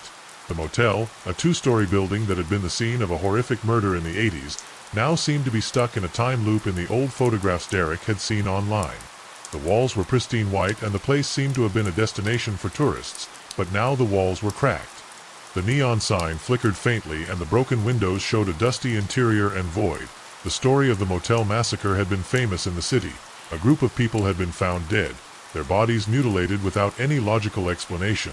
The police had investigated for months but never found a culprit. The case was closed and the place was forgotten. But Derek now knew that there was something much darker behind it all. With the newspaper in hand, Derek approached the edge of the motel. He wanted to go inside, but fear stopped him. He felt as if an invisible force was pushing him back, but something prompted him to look out of one of the broken windows through the darkness, or a figure inside standing in what appeared to be a room. The figure was too calm, as if he was waiting for Derek to see her in that room. At that moment the motel lights flickered once more and Derek felt as if his legs were moving on their own, leading him towards the motel door. Despite his willingness to flee, as he crossed the threshold, the air became even heavier. The smell of damp and decadent invaded him. But the most terrifying sensation was that of being watched. The shadows in the corners of the room seemed to move as if they were alive, watching Derek from the gloom. The lamp in the entrance flickered once more, and at that moment Derek's car began to shake as if something was shaking him from the inside. Without a second thought, he ran towards the car. But before he got to the wheel, something stopped him. The passenger now standing in front of him spoke again in that strange language. His face was completely covered by the hood, but Derek could feel the presence of those piercing eyes. "The door has already closed," he said, and before he could react, he disappeared again into the shadows. Derek tried to open the car door, but it resisted, as if an invisible weight was holding him back. He struggled for a few seconds until the door finally hit with the engine running. Derek sped out of there, feeling the weight of a strange presence that chased him every turn he made. The street lights became more distant, as if the place he had just crossed did not belong to the same city. When he reached a more illuminated area, Derek, still with his heart racing, decided to check the back seat. Again, looking for some clue, some sign, there was nothing else. The newspaper had disappeared as if it had never existed since that night Derek did not return to work during the early morning. The idea that it had been just a dream or a hallucination was constantly on his mind. But something inside him knew it hadn't been like that. The motel, the passenger, the cold, all that was still in his mind like a lingering shadow. The man's face, his voice, and the sentence he had said, "The road ends," where it all began. Derek never took another passenger again at that time. But the story he lived that night remained a mystery. No one else knew about the Olive Motel or the massacre that had happened there. No one else could know what he had experienced. The Silent Forest is a place that at first glance seems to be simply a vast expanse of tall and leafy trees, a natural refuge away from civilization. However, those who know the region know that it is much more than that. Inside, the secrets of past generations still persist, hidden among the shadows and fog that seem never to dissipate somewhere. Within this forest, time seems to stand still, and the echoes of old legends are heard like whispers in the wind. Lauren Bennett, a 24-year-old student of environmental biology, had heard of these rumors, but her passion for exploring nature and discovering its secrets made her ignore the warnings of the locals. "It is just a forest," she thought. "What could go wrong?" She answered the call of her university research with the firm purpose of collecting samples for her project on wild flora and decided to take Ison with her. Parker, her Ison classmate, more pragmatic and skeptical, did not believe in legends or ghosts and considered that everything that was said about the Silent Forest was simply superstition of the old people of the village. Despite the warnings of the few nearby inhabitants who spoke of unexplained disappearances and strange events that occurred during the night, Lauren and Ison went into the forest with a mixture of excitement and disdain. They were convinced that everything around the place was just an excuse for people to avoid an isolated area. "Let's camp here," Lauren said, pointing to of course, among the trees. "So we took the whole day to study the plants and stayed until nightfall." Ison, with her characteristic skepticism, shrugged her shoulders. "I'm sure everything is calm. The wind and the shadows can play tricks in your mind, but I don't get scared so easily." They set up camp in the middle of the forest, surrounded by trees so dense that the sunlight penetrated them, while Lauren dedicated herself to examining his surroundings, looking for the species he needed for his research and leaning back on a rock looking to the horizon without much interest in what was happening around him. However, at nightfall the atmosphere began to change. The air became dense and cold, and a strange silence enveloped the forest. Neither the insects nor the birds sang. Only the rustling of the branches and the whisper of the wind broke the absolute silence. "It is strange," Lauren commented, looking at the sky covered with clouds. He had never been so quiet in a forest. Still in its calm state, responded with a mocking smile. "It's probably all covered in humidity, don't worry. It's just your nerves." However, when they lit the campfire, a dark shadow slipped through the nearby trees. Lauren thought it had been her imagination, but she couldn't help the feeling that something or someone was watching her. She tried to ignore it and focused on her work, but something in the air, something she couldn't explain, froze her skin as darkness took over the forest. The two retreated to their tents. The rain began to fall, but not with the expected force. Rather, it was a light rain, as if the sky was crying silently, as if something was watching them from inside the forest. That night Lauren's sleep was interrupted by a low murmur almost inaudible that seemed to come from the depths of the forest. At first she thought it was the sound of the wind or perhaps some nocturnal animal, but she couldn't help but feel uneasy. The murmur became clearer and what initially seemed to be a whisper transformed into something else, something she couldn't understand. Isn't still asleep in her tent. She didn't seem to hear anything, but Lauren was sure that something was not right. She stealthily lifted up and walked out of her tent, trying to locate the source of that strange sound in the gloom, the shadows of the trees moving irregularly as if something was moving between them. When she advanced a little further towards the clearing, she saw something that made her stop and dry in front of her at the edge of the camp. A circle of stones appeared by the light of her lantern. It was covered with moss as if she had been there for centuries. Lauren, with a feeling of terror and fascination, cautiously approached, recognized the symbols engraved on the stones. Although she couldn't fully identify them, they looked like ritualistic symbols. Something ancient and sinister is just a coincidence, she thought to herself, but the knot in her stomach told her otherwise. Suddenly the murmur intensified as if the earth itself was whispering that night. The atmosphere became even denser. Lauren tried to go back to camp, but something was holding her back. Something in the air had changed. When she returned to the tent, she was still sleeping, oblivious to everything that was happening. However, the feeling that something was wrong did not leave her. She sat by the campfire, watching the flames dance, trying to calm her thoughts, but the silence enveloped everything again, and suddenly the sound of firm footsteps, and she heard herself in the darkness. She looked up at the trees and saw nothing, but the murmur came back this time much louder and clearer. It was a language she couldn't identify, a language that sounded as old as the forest itself. The whispers seemed to come from everywhere, surrounding her. She felt something was nearby, something she couldn't see, but watching her as the night wore on, Lauren felt a pressure on her. Her chest, as if the air was denser. Suddenly something made her look towards the clearing, towards the circle of stones. There in the center she saw Isen walking slowly with glazed eyes as if she was in a trance. The expression on her face was empty, as if she was not aware of what was happening around her. Lauren, terrified, quickly got up and ran towards him, calling him by name, but she didn't respond. It was as if she didn't hear her. The tension in the air increased as the first subtle shadows began to take shape around her. Dark and disfigured figures appeared among the trees. They were tall, human in appearance, but their bodies were strangely thin, almost as if they were formed by pure darkness. Lauren tried to grab her, but something pushed her back, an invisible force that threw her to the ground. The shadows began to, as if they were taking shape, and the largest figure emerged from the center of the circle. It was imposing, of superhuman height, with a skeletal figure that seemed to be formed by the same darkness as the shadows around it. Its eyes shone with an intensity that was difficult to look at, and its long fingers have, as if claiming it, a feeling of indescribable cold enveloped it as it watched in Kisen. Lauren shouted, but her voice was stifled by the pressure she felt in the air. The shadows, as if they heard her scream, they turned to her, and the gigantic figure raised its skeletal hand in her direction. The murmurs in the unknown tongue intensified, filling the darkness within as the shadows advanced towards Lauren. The invisible force that had pushed her to the ground began to drag her towards the circle as if she could not escape. In despair, Lauren, she remembered the words of her grandmother, who once spoke to her about the ancient forces that inhabited nature. At that time, the instinct of survival dominated her, and with trembling hands she took a match from her backpack. She remembered that fire was one of the oldest elements, capable of repelling shadows, evil. Without thinking twice, she lit the match and brought it close to one of the stones of the circle. For the fire was ignited with a faint spark at first, but soon grew, illuminating the circle with an intense light. The shadows that had been approaching with fury shouted a guttural and shrill cry that filled the air with bearable pain. They moved away, retreating quickly as if the fire were burning them.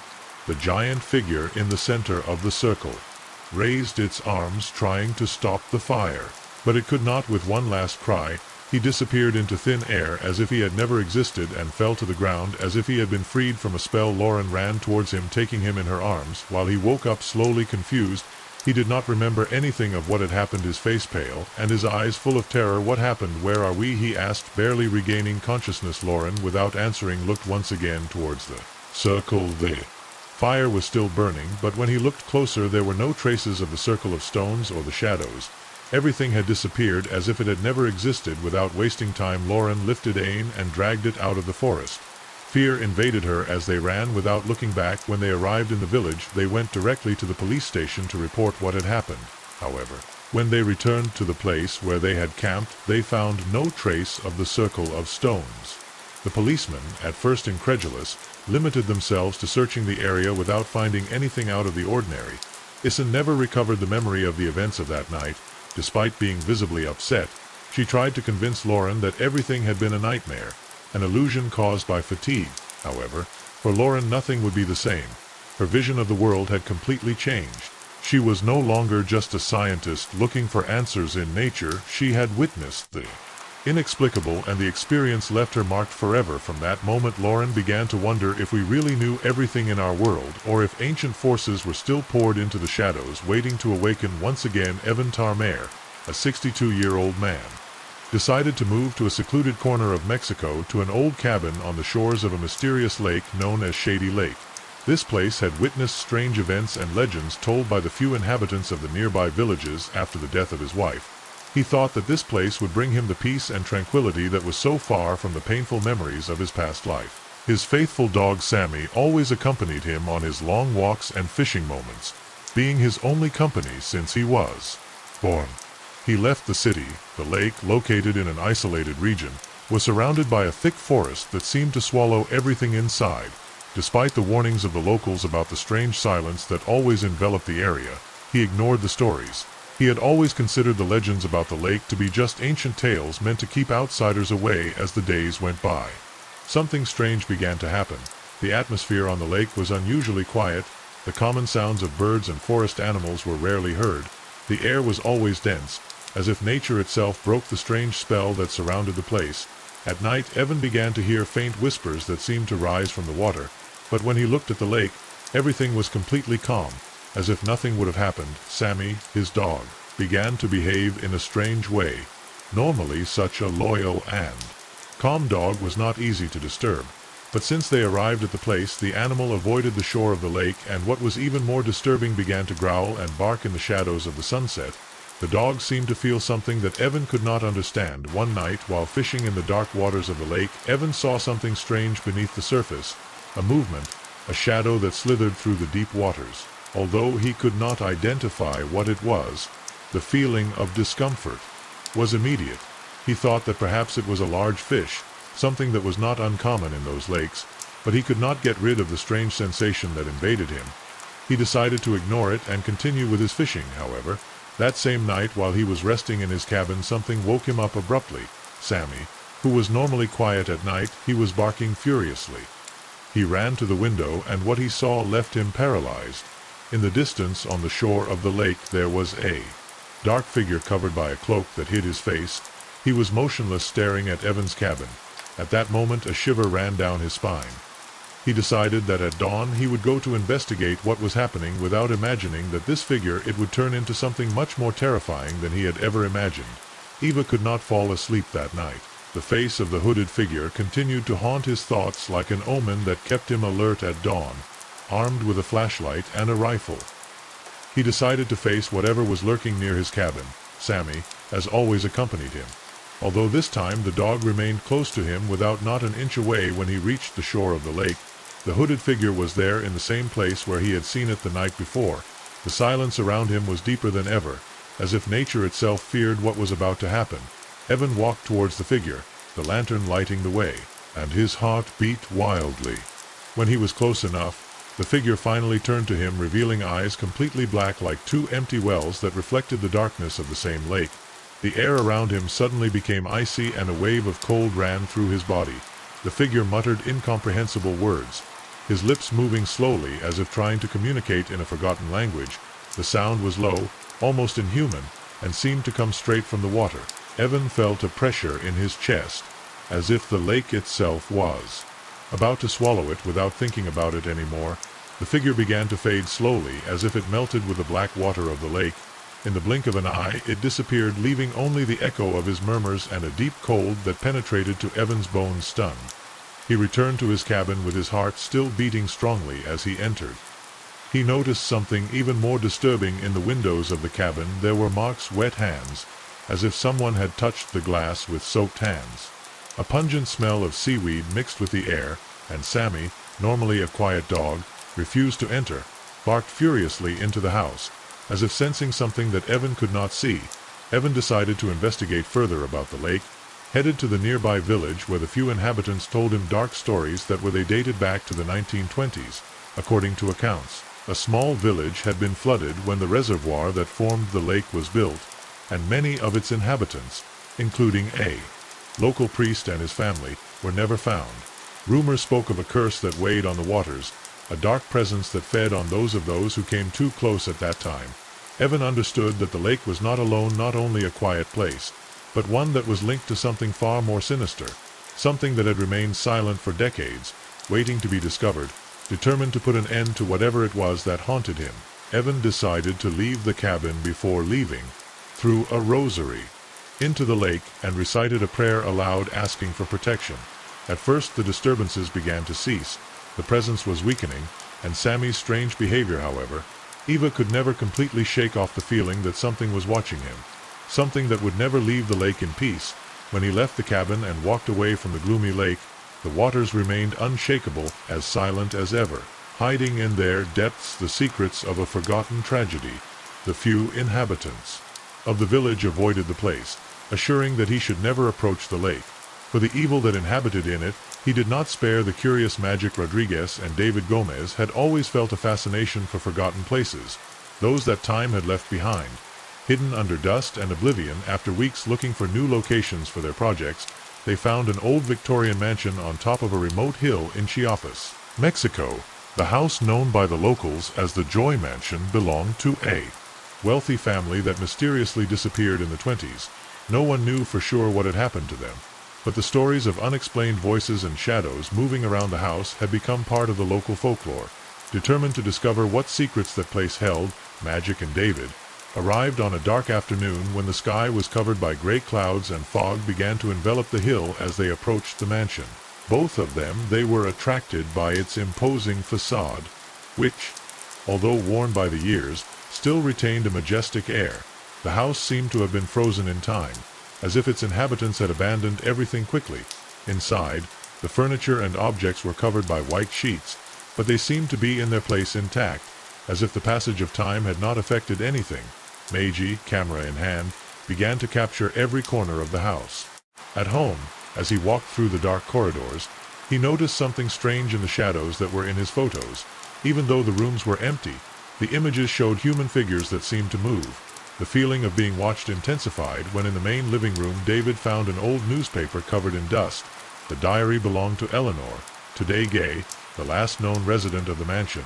When he opened it, David read some passages in as Eleanor spoke of the growing paranoia that she felt, convinced that something was constantly watching her from the shadows of the house.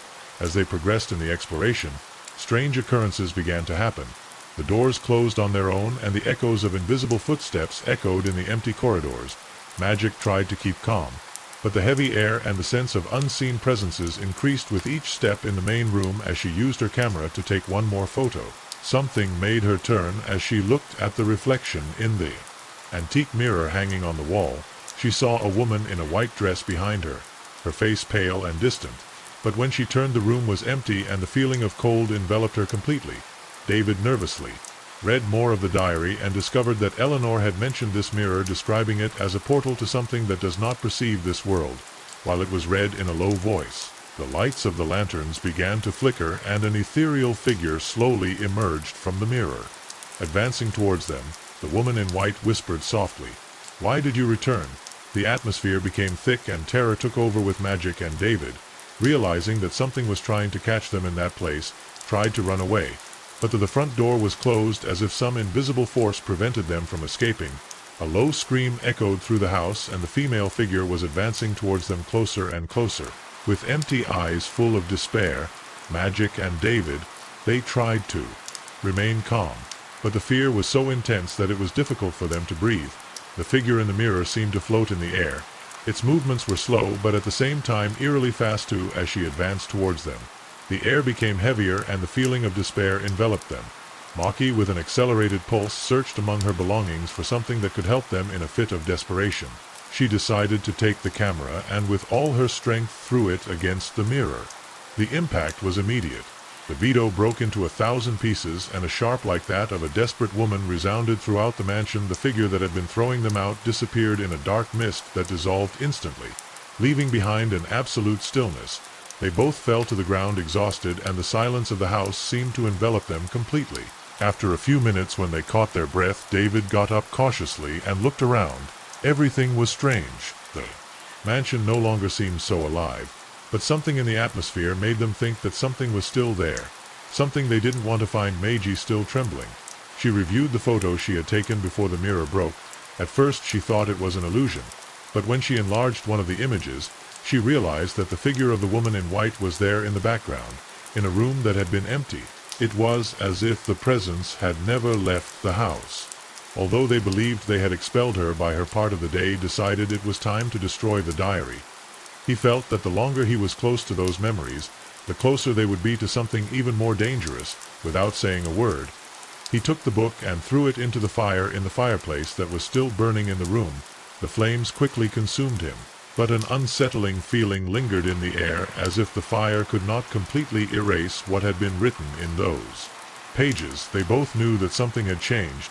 The experience had left a mark on them, something much deeper than they could have anticipated. It wasn't just the fear that had affected them, but the feeling that something had been trapped in that mansion waiting to be released. Neither of them explored abandoned places again after that night. The mansion, Joy, the woman in white, and the mirror that had connected them to the other side had changed them forever. From that day, Magi avoided everything related to the photography of forgotten places, and David never spoke of what happened again. However, nightmares visited them, each one separately. On the darkest nights they knew that although they had escaped from the mansion, they could not escape of what had remained inside. He approached the edge of the field, where the figure was still motionless. His eyes shone in the darkness like two lighthouses. In the middle of the night, Carlos, with fear on the surface, he advanced slowly. But when he was close enough, the creature did not move. It just stood there watching, waiting for the air. It was charged with tension, and Carlos could feel that he was not alone. Something told him that the creature was waiting for him, that everything he had lived until that moment had been only the beginning. Carlos remained motionless, not knowing what to do. The creature was still there, watching him from the darkness, his eyes shining with an intensity that seemed to consume everything around him. The wind began to blow, shaking the branches of the nearby trees, but the air was heavy, as if everyone was holding their breath. The murmurs he had heard before, those sounds incomprehensible and distorted, they began again, but this time they seemed closer, clearer. "You're going to die like everyone else," whispered the creature with a broken voice filled with eternal pain. Carlos couldn't move. His mind was screaming to run away, but his body wasn't responding. Something kept him there, trapped in that place with the creature waiting for him. He defied. Sweat ran down his face as he slowly raised the pistol, pointing at the shadowy figure he wanted to shoot. He wanted to end it all, but his hands were shaking uncontrollably. The creature wasn't moving. It wasn't showing signs of aggression. It was just looking at him with those piercing eyes, as if he was judging him. It was as if all of nature around him had disappeared, and only he and that monstrous creature were left to be caught in a silent confrontation. Suddenly the creature's figure began to fade. It didn't disintegrate, but it seemed to be crumbling, as if it were part of the same darkness that surrounded it. The bright eyes were gradually fading until only a deep void remained in the darkness. Carlos didn't know if it had been his mind playing tricks on him, if he was seeing things that didn't exist, or if the creature had really vanished. However, he didn't dare to move. He remained there with the gun in hand, watching the nothingness, waiting for something else to happen. The silence that surrounded him was unbearable. He no longer heard the murmurs, nor the sound of the creature, nor the footsteps that had chased him. Only the wind that had now calmed down. Carlos understood that the danger had disappeared. He began to retreat slowly, but something inside him told him that he should not turn his back. Something urged him to continue observing, not to let the darkness let him as he walked away.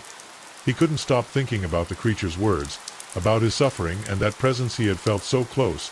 When he reached the door of his house, Carlos stopped, looked back one last time, and at that moment he saw something that froze him. His eyes were shining again, but now, in the distance, at the edge of his property, They were there watching. The creature had not disappeared, had not fled, had only retreated into the shadows, waiting, watching, waiting for the right moment to return. Charles closed the door quickly, locking the outside world, and dropped to the ground exhausted. He knew that his life would never be the same. The creature, that horrendous being that had crossed his path, had left an indelible mark on him. He could no longer ignore it. He could no longer escape. Fear would follow him, both in his dreams and in his daily life, and so from that night Carlos never left his house again. After night the days passed, and the nights became longer and longer. The murmurs of the creature never left him, and every time he closed his eyes, he felt that something was watching him.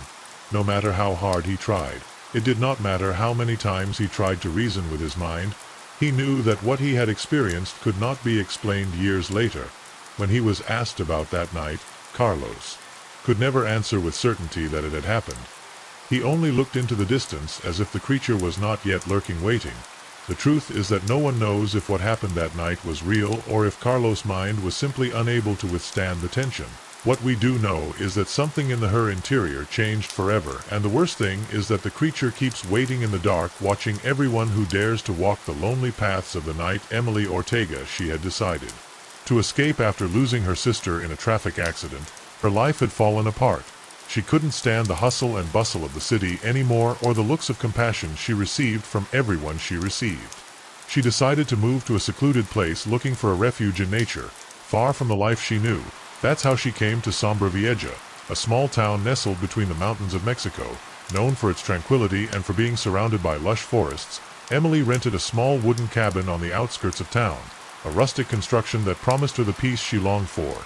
The house was located near Highway 46, a narrow and lonely road that locals said had a bad reputation. The road was said to be a place where tragedies occurred without explanation. Although Emily didn't believe in superstitions, something in the air told her that old shadow hid secrets she didn't want to discover. The first day she arrived at the cabin, the feeling of isolation was almost palpable. In the distance she could hear the sound of the wind through the trees, but somehow the tranquility of the area could not calm the anxiety that pursued her. The night cold embraced her, but she could not help but feel observed throughout the day. The inhabitants of the town cautiously let her know that she should be careful when traveling on Highway 46. Most avoided passing through there after dark.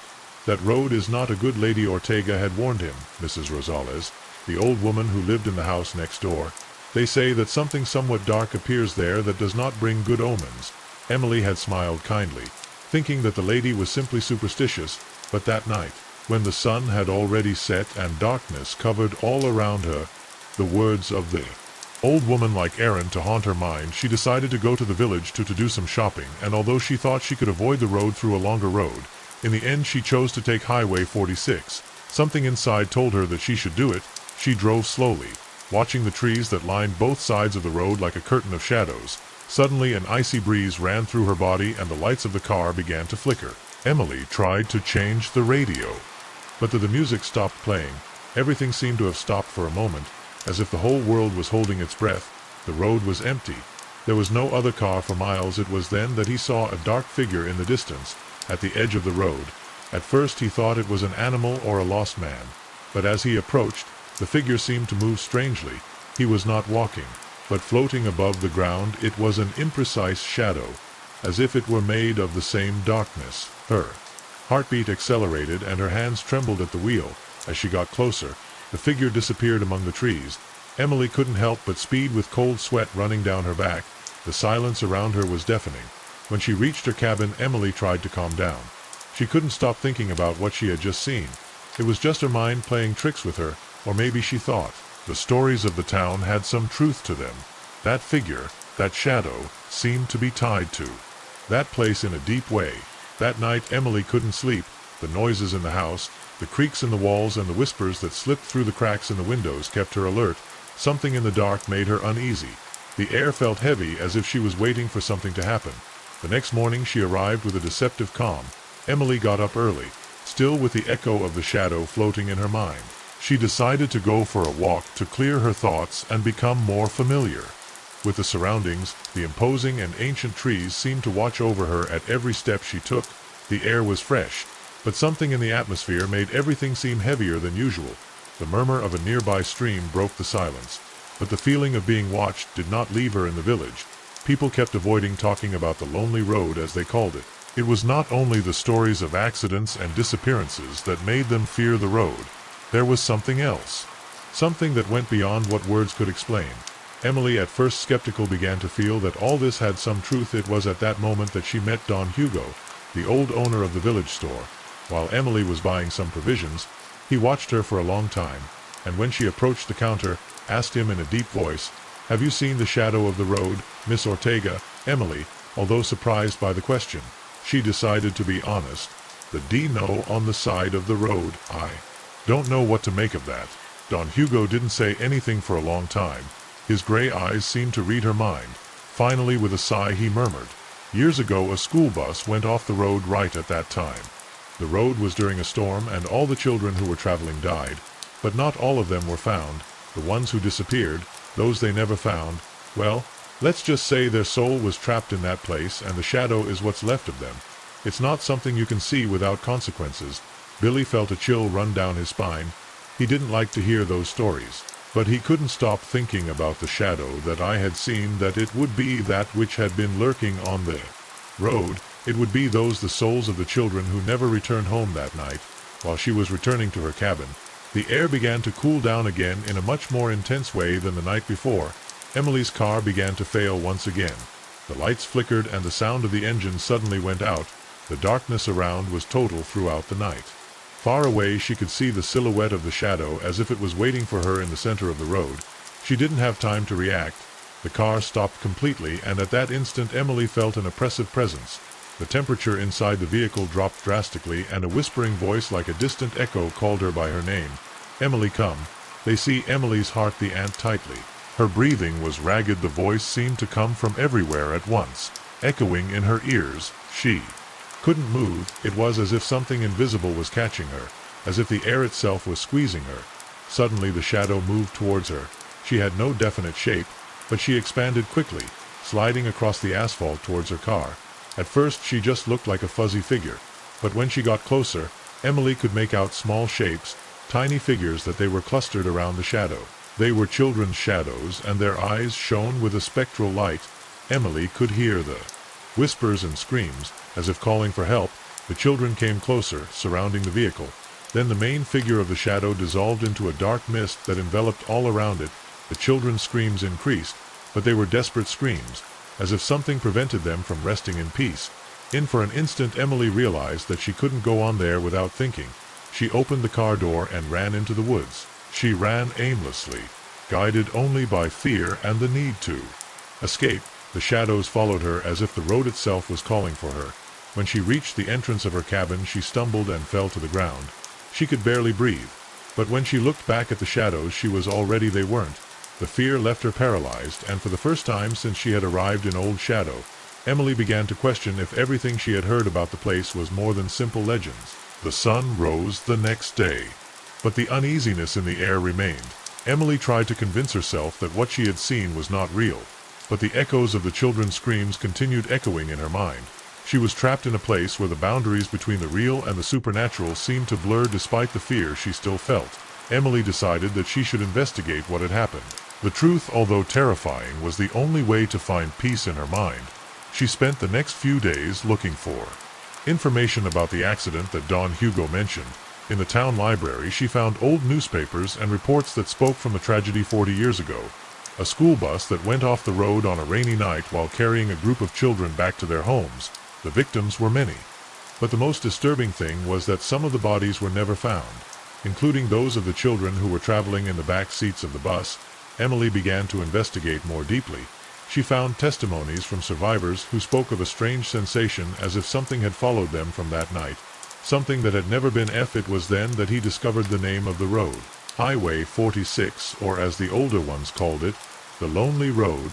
The name not only referred to the secluded and desolate place of the place, but also to the feeling of solitude that enveloped those who dared to cross it at night. He decided that he should Salvador Michi, the man who had been responsible for the investigation of the accident all those years ago.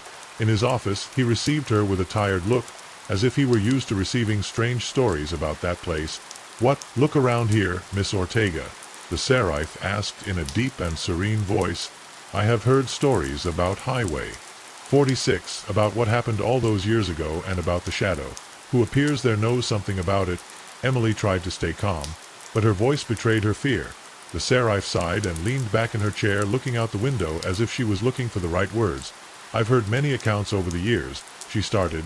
"Many say they've seen strange things, things they can't explain, but there's no proof of anything, only stories. People talk about the lost of the road. Those shadows are the souls of children who were never found. Something on that road prevents them from resting, and for some reason those who get too close, those who dare to see them, end up scarred." Emily felt a knot in her stomach. The words of the seraph confirmed what she had feared. The shadow was not a hallucination or a fantasy. It was real, and its presence was related to children who never they returned home that night. Fear took hold of her again.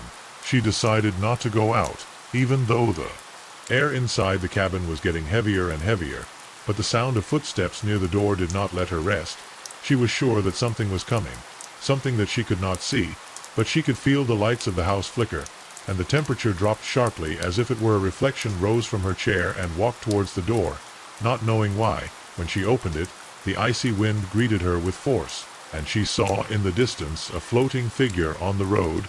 It was the shadow that was slowly moving towards her. This time she was not alone around her. The small figures of the children with their eyes shining in the surrounding them. The muffled cries of despair filled as the figures approached, dancing in the shadows. Emily tried to back away, but her feet were unresponsive. She was trapped, and the children began to shout her name.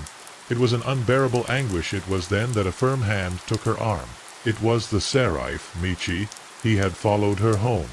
Worried about the strange events around her. "Don't look at the children," he told her almost in a whisper. "They don't rest, and they must not be seen. It's the only way to avoid being dragged with them." Emily paralyzed with fear. She could only watch as the seraph quickly guided her into the cabin. She slammed the door shut, but the screams kept ringing as if they were inside the walls. The air felt dense, and the shadow kept floating outside, as if she was waiting for something that night. Emily couldn't sleep. The whispers lingered in her mind, and the children kept calling to her. At dawn she decided it was time to leave Old Shadow forever. She could no longer bear the weight of the tragedy that still lurked on that road. She promised that she would never forget the screams of the children or the shadow that accompanied them. The seraph, Michi, offered her his help to leave, but warned her that the shadow would not let her go so easily. In the end, Emily left her cabin and left Old Shadow, but the shadows, although distant, would follow them forever. Jay Ruiz was a 34-year-old man with a complicated past. After leaving the army, he was looking for a quiet life, away from the hustle and bustle of the city and the memories of his hectic youth.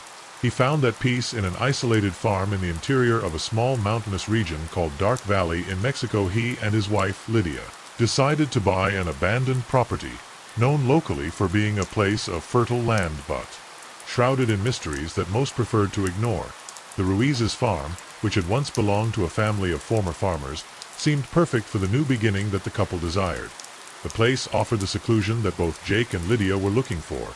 In addition to the promise of a simpler life raising cattle and farming the earth, however, the inhabitants of the nearby village seemed to distrust the property, often warning Jake and Lydia about strange stories that enveloped the farm, talking about voices in the darkness of missing people in the region and unexplained noises that seemed to come from the depths of the earth.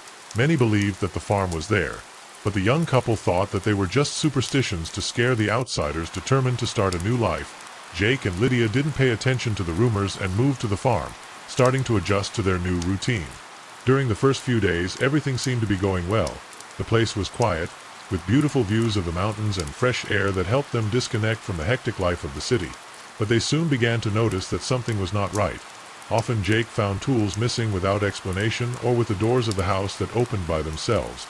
At first they thought it was just the wind or that one of them forgot to close things. But soon more things began to happen strange. Soft noises in the night, like footsteps creeping on the ground and lights flickering in the barn, although no one was around. One afternoon Lydia, who was feeding the horses in the stable, heard a low whisper, as if someone was calling her. At first she thought it was the wind or some nearby animal, but the whisper was repeated, and this time it was clearer, almost as if someone was pronouncing her name in a low voice. Lydia, with her heart racing, looked around, but there was no one around. The barn, She convinced herself that she was just imagining things. But that night, while they were having dinner, Lydia told Jake what she had heard. He listened to her silently, but he didn't seem very worried. Jake was a rational man and thought that in time Lydia would adapt to the solitude of the countryside and to rural life.